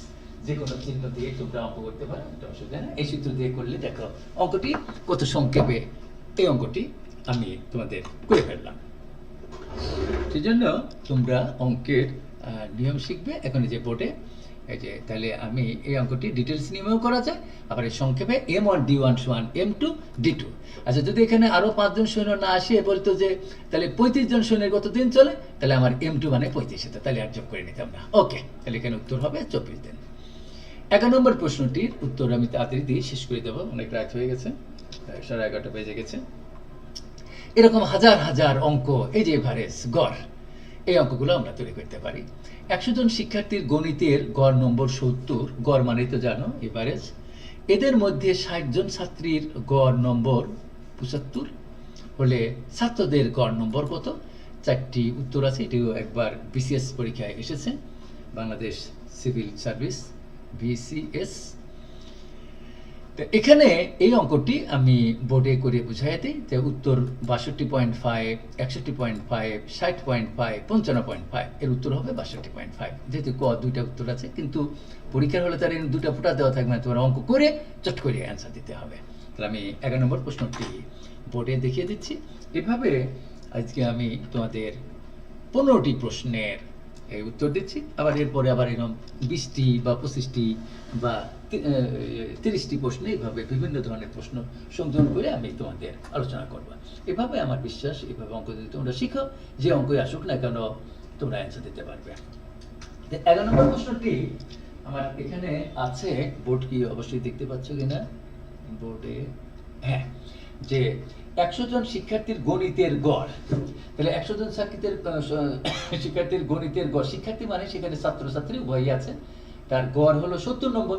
তাহলে 100 জনের গড় যদি থাকে, তাহলে এর সমষ্টি কত হবে? সমষ্টি আর যোগফল এক কথা, সমষ্টি হবে 70 গুণ একজনের হলো 70, তাহলে 100 তে গুণ করো, তাহলে গুণ করলে কত হবে? এই যে 7000। এদের মধ্যে 60 জন হলো ছাত্রী, তাদের গড় হলো 75। তাহলে 60 জন ছাত্রী, এটা হলো শিক্ষার্থী মানে ছাত্রছাত্রী সব আছে। 60 জন ছাত্রী এখানে লিখবে যে নম্বরের সমষ্টি, গণিতের নম্বরের সমষ্টি হবে কত? আমার গড় আছে 75, তাহলে 60 দিয়ে গুণ করো, তাহলে কত হলো? 0 5 6 30, 6 7 42, 8 3 45। এই যে এটা হবে হলো আমার 60 জন ছাত্রীর গণিতের সমষ্টি। তাহলে এই 100 জন থেকে 60 যদি আমরা বিয়োগ দেই, তাহলে আমাদের এই 40 জন হবে হলো ছাত্র, এটা মনে রাখবে। 40 জন হবে হলো ছাত্র, এটা মনে রাখবে। তাহলে এতজন হলো ছাত্র, তাহলে 40 জন ছাত্রের সমষ্টি কত হবে? এই 7000 থেকে 45 বিয়োগ করো, তাহলে 7000 বিয়োগ 45, এটা 4 লিখেছি, ভালো করে লিখে দিই, তাহলে কত হয়? 0 0 5, হাতে হলো 1 5, এই যে 2500 হবে হলো 40 জন ছাত্রের। তাহলে 40 জন ছাত্রের সমষ্টি নম্বর, গণিতের সমষ্টি যদি 2500 হয়, 2500 হয়, তাহলে একজনের কত হবে? এইটাকে আমার এই 4 মানে ভাগ জানো, এই যে এটাতে ভাগ করতে 0 0 কাটা যায়, তাহলে এখানে 2 2 গুণা 4, 125।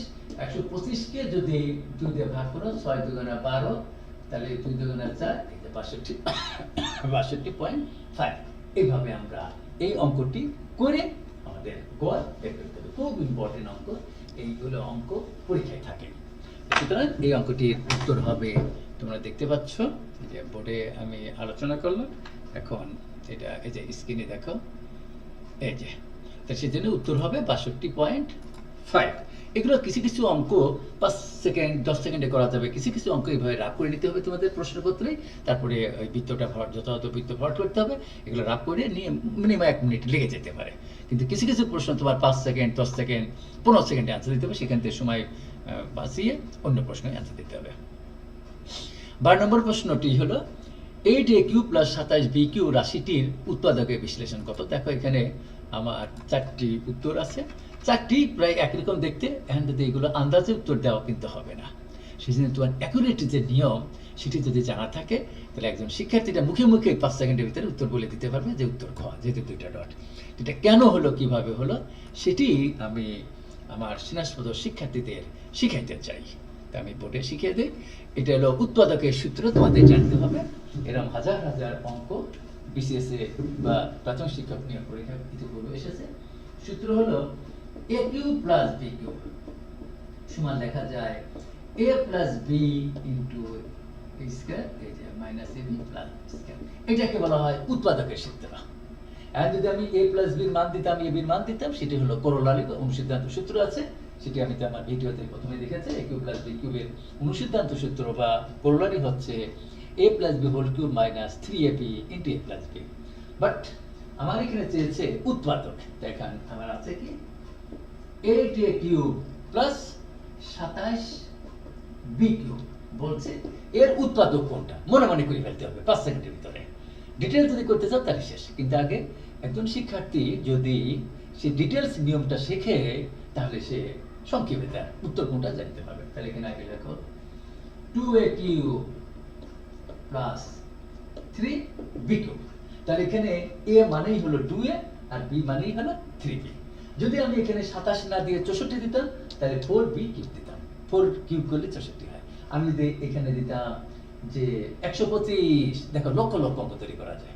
সেজন্যই আমার মানসিকতা হলো অঙ্ক আমি I want to teach you, শিখাইতে চাই তোমাদের। এখানে 125 দিলে তাহলে আমার এখানে 5 কিউব হয়ে যেত, 5 কিউব মানে 125, এবং লক্ষ লক্ষ অঙ্ক তৈরি করা যায়। এখানে আমি দিয়েছি 8, আমি দিয়েছি এখানে ধরো 27 কিউব, তাহলে এখানে 3 লিখতাম। তাহলে এখানে a প্লাস b এই দেখো into a square, a square মানে এটার স্কয়ার করবা, তাহলে এটার স্কয়ার করলে মনে মনে করে না, তাহলে 4a স্কয়ার মাইনাস ab মানে এটা কোন এটা, তার 3 দুগুণা 6ab আর b স্কয়ার, b মানে 9b স্কয়ার, তাহলে এই যে 3b এর স্কয়ার করবা, 3 3 কে 9, সেটা b স্কয়ার। উত্তর কত তাড়াতাড়ি করা যায়, যারা এই সূত্রগুলো জানে তারা চট করে উত্তর দিতে পারবে যে এটা উত্তর হবে। সেজন্যই আমার মানসিকতা হলো তোমরা অঙ্কের যে সূত্র, আমি আবার বলছি ম্যাথ হলো সূত্র নির্ভর সাবজেক্ট, তোমাদের সূত্র আগে জানতে হবে। এগুলো যে আন্দাজে দিবা সেই নম্বরটাও গেল, আবার নিজের তহবিল থেকে ভুল উত্তরের জন্য নম্বর কাটা যাবে। সেজন্য তোমরা এই যে দেখো বলছে 8a cube plus 27b cube রাশিটিকে উৎপাদকে বিশ্লেষণ করা, রাশিটির উৎপাদকে বিশ্লেষণ করা, তার উত্তর হবে ঘ, যে দেখতে পাচ্ছ। এই অঙ্কটাই আমি 27b কিউব না দিয়ে 125b কিউব দিলাম, তাহলে b মানে তখন হবে 125b কিউব মানে 5b হবে, 5 রে কিউব করলে 125 হয়, তখন এইভাবে সংখ্যা চেঞ্জ হয়ে যেতে।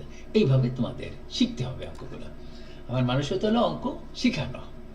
এরপরে আমি 13 নম্বর অঙ্কটি, আর 3টি প্রশ্ন আছে, তাড়াতাড়ি শেষ করে দেবো, অনেক রাত হয়েছে। যে একটি শ্রেণীর, এই জাতীয় অঙ্ক কিছুক্ষণ আগে সমিতির অঙ্কটার মতো, যে একটি শ্রেণীর শিক্ষার্থীদের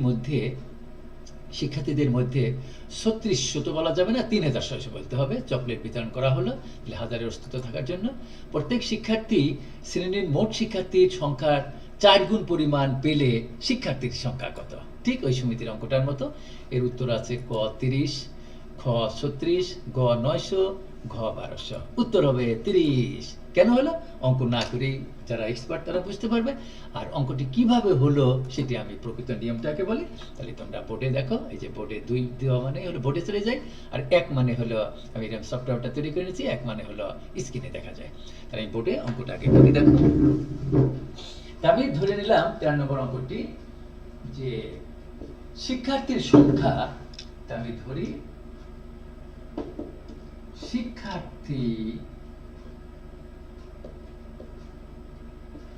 শিক্ষার্থীর সংখ্যা x, বা ধরি ওই শ্রেণীতে x জন শিক্ষার্থী ছিল, একই কথা। এখন প্রত্যেক শিক্ষার্থী যা মোট শিক্ষার্থীর 4 গুণ, তাই একজন দেয় কত 4 গুণ মানে তাহলে 4x। ওই যে আগের যে 0 অঙ্ক 10 পয়সার বলছিলাম 10x গুণ 10, এখানে 4x 4 গুণ বলছে, যা x ধরো লোক সংখ্যা হলো 80 জন, তাহলে 80 কে 4 দিয়ে গুণ করলে যা তত, তাহলে 4x। এখন একজন দেয় 4x, তাহলে মোট আছে শিক্ষার্থী কয়জন? x জন, সেদিন আবার x গুণ ইজিক্যাল টু কত আমার বলা আছে 3600। আচ্ছা ইংলিশে লিখছে, আমি এখানে ইংলিশে লিখলাম। যদি এখানে 3600 বাংলায় লেখো 3600, তাহলে এখানে 4 লিখতে হবে, বেশি লিখতে হবে। তাহলে এখন or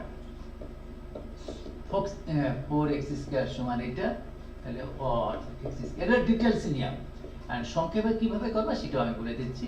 by 4 or x square সমান 900। আমি তো কিছুক্ষণ আগেই বলছি x স্কয়ার সমান এই যে 30 স্কয়ার, অতএব x সমান এই যে 30। আর যদি বর্গমূল এখানে এভাবে না করো তাহলে অতএব x ইকুয়াল টু √900, তো এখানে ধনাত্মকটা নিলাম। অ্যাকচুয়ালি x যেহেতু চলক, উচিত হলো প্লাস মানে দিয়ে √900, মানে এখানে প্লাস 30 হতে পারে মাইনাস 30 হতে পারে, কারণ যে প্লাস 30 এর স্কয়ার করলে 900 হয়, মাইনাস 30 এর স্কয়ার করলে 900 হয়। সেজন্য x যদি ভেরিয়েবল হয় সমাধান হতো তাহলে প্লাস 30 হতে মাইনাস 30 হতে, কিন্তু শিক্ষার্থীর সংখ্যা কখনো ঋণাত্মক হয় না, সেজন্য আমরা √900 এখানে ধনাত্মকটা নিচ্ছি বুঝাই। আমি ওইভাবে না করে বুঝালাম, তোমার পাওয়ার পাওয়ার এক হলে বেস ইকুয়াল টু বেস, এই সূত্রটা তখনই অ্যাপ্লিকেবল যদি x ধনাত্মক বলে। ওকে, সেজন্য তোমরা এভাবে না করে অতএব x ইকুয়াল টু √900 দিতে পারো, ধনাত্মক চিহ্ন নিয়ে √900 মানে হলো 30। 3 3 কেন আর দুইটা শূন্য একটা শূন্য নিতে হয়, এই যে সেজন্য x ইকুয়াল টু 30, তাহলে আমার উত্তর হবে 30। এই অঙ্কটি যদি তুমি পরীক্ষায় সংক্ষেপে করবা তাহলে কি আছে 3600 আছে, তার কয় গুণ বলছে 4 গুণ, 4 দিয়ে ভাগ করে দেবে, তাহলে 4 দিয়ে ভাগ করলে পরে এর √1 করে দেবে। এই যে এই 900 এর বর্গমূল করলে যা হয় এই যে 30।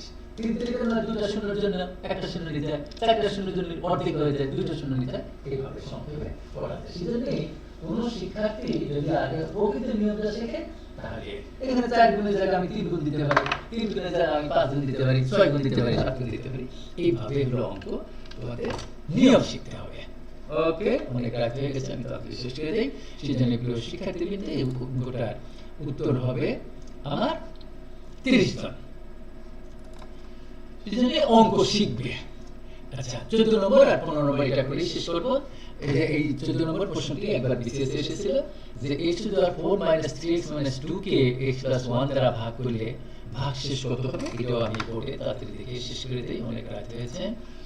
2 নম্বর এটি হলো, তোমরা অবশ্যই বোর্ড দেখতে পাচ্ছ যে এই সূত্রটা তোমরা মনে রাখবে, যাকে ভাগ করা হয় সেটা হলো ভাজ্য, যা দিয়ে ভাগ করা হয় সেটা হলো ভাজক, আর যা রেজাল্ট হয় সেটাকে বলা হয় ভাগফল, আর যা অবশিষ্ট থাকে সেটাকে বলা হয় ভাগশেষ। এটা মনে রাখবা, ভাজ্য যাকে ভাগ করা হয়, যা দিয়ে ভাগ করা হয় সেটা হলো ভাজক, এটা বলা লিখেছি, আর যা রেজাল্ট হয় সেটা হলো ভাগফল, প্রপোর্শনটি নিতে বলে, আর যা রিমাইন্ডার যা অবশিষ্ট থাকে সেটা হলো ভাগশেষ। এখন একটি সূত্র আছে হায়ার ম্যাথে 9-10 যেটিকে বলা হয় ভাগশেষ উপাত্ত। সেটি হলো যে ফাংশনটি থাকে পলিনোমিয়াল বা ফাংশন যাই বলো, p of x বা f of x ধরতে হয়, x - 2 আছে। এখন যে x + 1 দিয়ে ভাগ করতে বলছে, তখন এখানে সবসময় ফর্মুলা x আর মাইনাস বাদে যা থাকে সেটা এখানে x এর মান বসিয়ে দিতে হয়, এগুলো নিয়ম সংক্ষেপে। এখানে কখনো প্লাস থাকার অধিকার নেই, সেজন্য তোমরা মাইনাস লিখে মাইনাস। আচ্ছা যদি এখানে x - 2 থাকতো তাহলে আমরা x এর বইতে আমরা 2 বসিয়ে দিতাম। এখানে যদি x + 1 আছে সেজন্য আমরা মাইনাস লিখে মাইনাস, অর্থাৎ এই ফর্মুলা x আর মাইনাস বাদে যা থাকে সেই মানটা বসিয়ে দিলাম। তাহলে এখানে x - 1 এখানে বসিয়ে দিলাম, এই এখানে বসিয়ে দিলাম -1 to the power 4 into -1 - 2, তাহলে -1 to the power 4 যেহেতু জোড়, সুতরাং আমার এখানে +1 হবে, এই যে -2। এই পারলে কিন্তু আবার মানে 2 সেকেন্ডও লাগে না, এই তাহলে উত্তর হবে 2। এই অঙ্কটি লক্ষ লক্ষ অঙ্ক আমি তৈরি করতে পারি। এখানে আমি x⁴ - 3x² + 21 দিয়ে দিলাম, তাহলে একটা অঙ্ক হয়ে গেল। এখানে আমি x⁴ + 5x² + 8x + 9 দিয়ে দিলাম, আর এখানে x + 1 না দিয়ে দিলাম x - 3, তাহলে x এর বইতে 3 বসিয়ে দেব। দিয়ে দিলাম x + 3, প্লাস কখনো রাখা যাবে না, তাহলে যদি এখানে প্লাস থাকে তাহলে মাইনাস লিখে আবার এখানে মাইনাস দিতে হয়। ফর্মুলার এক্স আর মাইনাস বাদে যা থাকে সেটি এখানে বসে দেয়, তাহলে উত্তর হবে আমার 2। এইভাবে তোমাদের লক্ষ লক্ষ অঙ্ক তৈরি করা যায়। আমি তাড়াতাড়ি শেষ করে দিচ্ছি। তাহলে এই প্রশ্নটির উত্তর হবে, তোমরা দেখতে পাচ্ছ, এই জন্য এখানে x প্লাস 1 আছে, x মাইনাস ব্র্যাকেটে -1 দেবে, ফর্মুলার x আর ফর্মুলার মাইনাস বাদে যা থাকে সেটাকেই বলতে হয় a মানে এখানে কনস্ট্যান্ট -1, সেই -1টা এখানে বসিয়ে দেবা, ক্যালকুলেশন করে 2, এটাই হবে উত্তর। এখন আমি তোমাদের শুরু করেছি সর্বশেষ অঙ্ক, এটা হলো 15। আজকের আমার এই ভিডিওটি 15টি প্রশ্ন নিয়ে আলোচনা করবো, প্রায় 1.5 ঘন্টা থেকে 1.5 ঘন্টার মতো আমি আলোচনা করছি তোমাদের শেখানোর জন্য, যেরকম 15 লক্ষ অঙ্ক করতে পারবা, 15 কোটি অঙ্ক করতে পারবা, 15,000 অঙ্ক করতে পারবা। 15 নম্বর আমার শেষ প্রশ্ন, যে দুটি সংখ্যার অনুপাত 7:5, তাদের লসাগু 140 হলে সংখ্যা দুটির গসাগু কত? এটি আমি আগে ডিটেলস নিয়ম শিখে দিই, তারপরে হলো সংক্ষেপে কিভাবে করা যায় সেটি বলে দেবে। এই যে দেখো এখানে 140 না দিয়ে 240 দিয়ে দিল, আর এখানে অনুপাত এরকম চেঞ্জ করে দিল, 7:5 না দিয়ে 8:3 দিয়ে দিল, কতভাবে অঙ্ক তৈরি করা যায়। আরেকটি কথা তোমরা মনে রাখবে যে এই জাতীয় অঙ্কগুলো পরীক্ষায় থাকেই, সেজন্য অঙ্কের প্রকৃত নিয়ম আগে শিখবে। এই যে 7:5, তাহলে আমি আগে বোর্ডে তোমাদের বুঝিয়ে দিই। এই যে বোর্ড হলো 2, এই যে 2 এ দিলাম প্রেসার, তাহলে অবশ্যই তোমরা, আমার মনে হয় বোর্ড দেখতে পাচ্ছ এখন, এই যে বোর্ড। হ্যাঁ, দুটি সংখ্যার, আমার সর্বশেষ প্রশ্ন আজকে দেয়া আছে, দুটি সংখ্যার অনুপাত দেয়া আছে 7:5, তাহলে এটাকে বলা হয় পূর্ব রাশি, এটাকে বলা হয় উত্তর রাশি। এখন সংখ্যা দুটি তাহলে কি কি হবে? 7x ও প্রথম সংখ্যার নাম 7x, এটা হলো 5x। x আমি একটা চলক হিসেবে ধরলাম, একটা রাশি, যা পূর্ব রাশির সাথে গুণ করলাম, উত্তর রাশির সাথে গুণ করলাম, এই দুটোর অনুপাত করলে আবার 7:5। এখন সবসময় সূত্র হলো দুটি সংখ্যার গুণফল সমান, দুটি সংখ্যার গুণফল সমান তাদের লসাগু গুণ গসাগু। এটা তোমরা মনে রাখবা, দুটি সংখ্যার গুণফল সমান গসাগু গুণ লসাগু, বা লসাগু গুণ গসাগু, গসাগু গুণ লসাগু, একই কথা। এখন এই 7x আর 5x যদি দুটি সংখ্যা হয়, তাদের লসাগু, লসাগু কথাটির অর্থ হলো কমন এবং আনকমন দুটোই লিখতে হয়। তাহলে 7 আর 5 এর 7 গুণ 5 হবে, আর এখানে x আর x কমন আছে, x হবে। তাহলে এই দুটি সংখ্যার লসাগু হবে দেয়া আছে এটা, এবং সেটা দেয়া আছে 140। তাহলে 5 7 35 গুণ x সমান 40, বা x সমান 140, বা এগুলো ডিটেইলস অঙ্কের নিয়ম শিখালাম। সমান কত, এটা কাটাকাটি করলে কত হয়, এটা কাটো, 4 4 5 20, আর তাহলে 2 3 4 12 আর 2 14, তাহলে উত্তর হলো 4। আমার স্নাতক শিক্ষার্থীরা মনে রাখবে, যদি আমি বলতো সংখ্যা দুটি কত, তাহলে এই 4 দিয়ে এর গুণ করব, 4 7 28 আর 4 5 20, তাহলে সংখ্যা দুটি হইতো আমার 28 ও 20। কিন্তু আমার চেয়েছে গসাগু কত। সবসময় তোমরা মনে রাখবে যে দুটি সংখ্যা যদি 7x আর 5x হয়, গসাগু হলো শুধু কমনটা। আমি এই লসাগু এবং গসাগুর উপরেও একটু ডিটেলস একটি ক্লাস নিব, অনেকে আমার বলেছে যে যারা প্রথম শিক্ষক নিয়োগ পরীক্ষা দেবে, হাজার হাজার শিক্ষার্থী, অনেক ছেলে অনেক মেয়ে আমার টেলিফোন করে বলছে, মনে রাখবে যে লসাগুর বেলায় কমন এবং আনকমন উভয় লিখতে হয়, বাট গসাগুর বেলায় শুধু কমনটা লিখতে হয়। গসাগু মানে কি, লসাগু মানে কি, এর উপরে ডিটেইলস এলসিএম, এইচসিএফ বা জেসিডি বলা হয় এখন, জিসিডি, এগুলো আমি জিসিডি, ওগুলো আমি পরে বুঝাবো। তাহলে আমার এই যে x, 7x আর 5x এর ভিতরে কমন হলো x হবে গসাগু। এই গসাগু কত বেরিয়েছে? 4, এই 4ই হবে উত্তর। এটা হলো ডিটেইলস নিয়ম শিখলাম। তোমরা করবে কি, দুটি সংখ্যার অনুপাত দেওয়া আছে 7:5, আর লসাগু দেওয়া আছে 40, ওই 7 আর 5 গুণ করবে, কত হলো 35, 140 এ 35 দিয়ে ভাগ করলে যা হবে সেটাই হবে গসাগু। এটা হলো সংক্ষেপে নিয়ম। আর বিশ্বাস, আমার প্রিয় শিক্ষার্থীবৃন্দ, যারা এতক্ষণ লাইভ ক্লাসটি দেখেছো, অথবা যারা ভবিষ্যতে বোর্ড আমার এই ভিডিও দেখে, আমি এতক্ষণ বোর্ডে এবং ডেস্কটপে আমি এইভাবে কম্পোজ করে যে 15টি অঙ্ক দেখালাম, আমার বিশ্বাস প্রত্যেক শিক্ষার্থী এই অঙ্কগুলো ভবিষ্যতে ভিডিও থেকেও করতে পারবে। তাহলে দুটি সংখ্যার অনুপাত 7:5, তাদের লসাগু 140 হলে সংখ্যাদের গসাগু কত? এই 7:5, এই দুইটার গুণ করবা, পূর্ব রাশি উত্তর রাশি গুণ করে লসাগুকে এই গুণফল দিয়ে ভাগ করলে যা হবে সেটা হবে উত্তর, সেটাই হবে আমাদের গসাগু। সেটা আমি ডিটেলস দেখালাম। প্রিয় শিক্ষার্থীবৃন্দ, এতক্ষণ আমি তোমরা জানো যে ইতিপূর্বে আমি 49টি ভিডিও বের করেছি একাদশ এবং দ্বাদশ শ্রেণীর বিষয় ভিত্তিক, অধ্যায় ভিত্তিক, উচ্চতর গণিত প্রথম পত্র, দ্বিতীয় পত্র এবং নবম ও দশম শ্রেণীর ম্যাথমেটিক্স এবং হায়ার ম্যাথমেটিক্সেরও কিছু ভিডিও বের করেছি।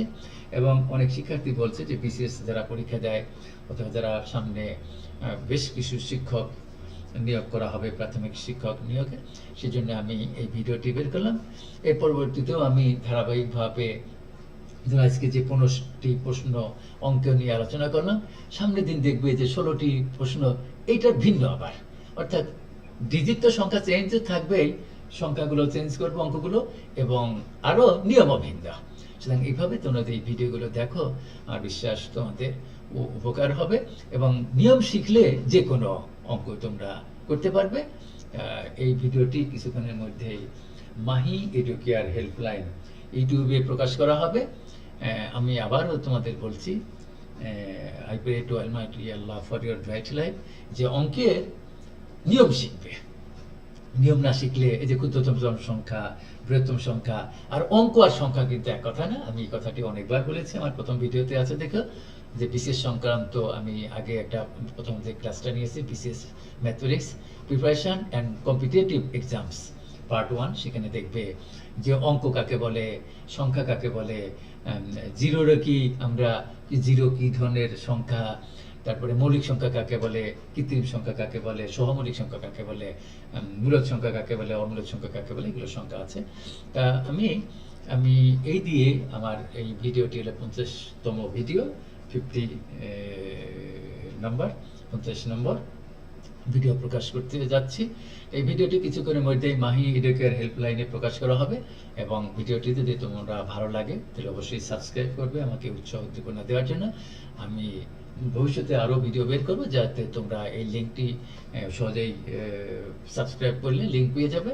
The friendship to all but মেলাইজ two naan, B friendly but not familiar. সবাইকে ধন্যবাদ।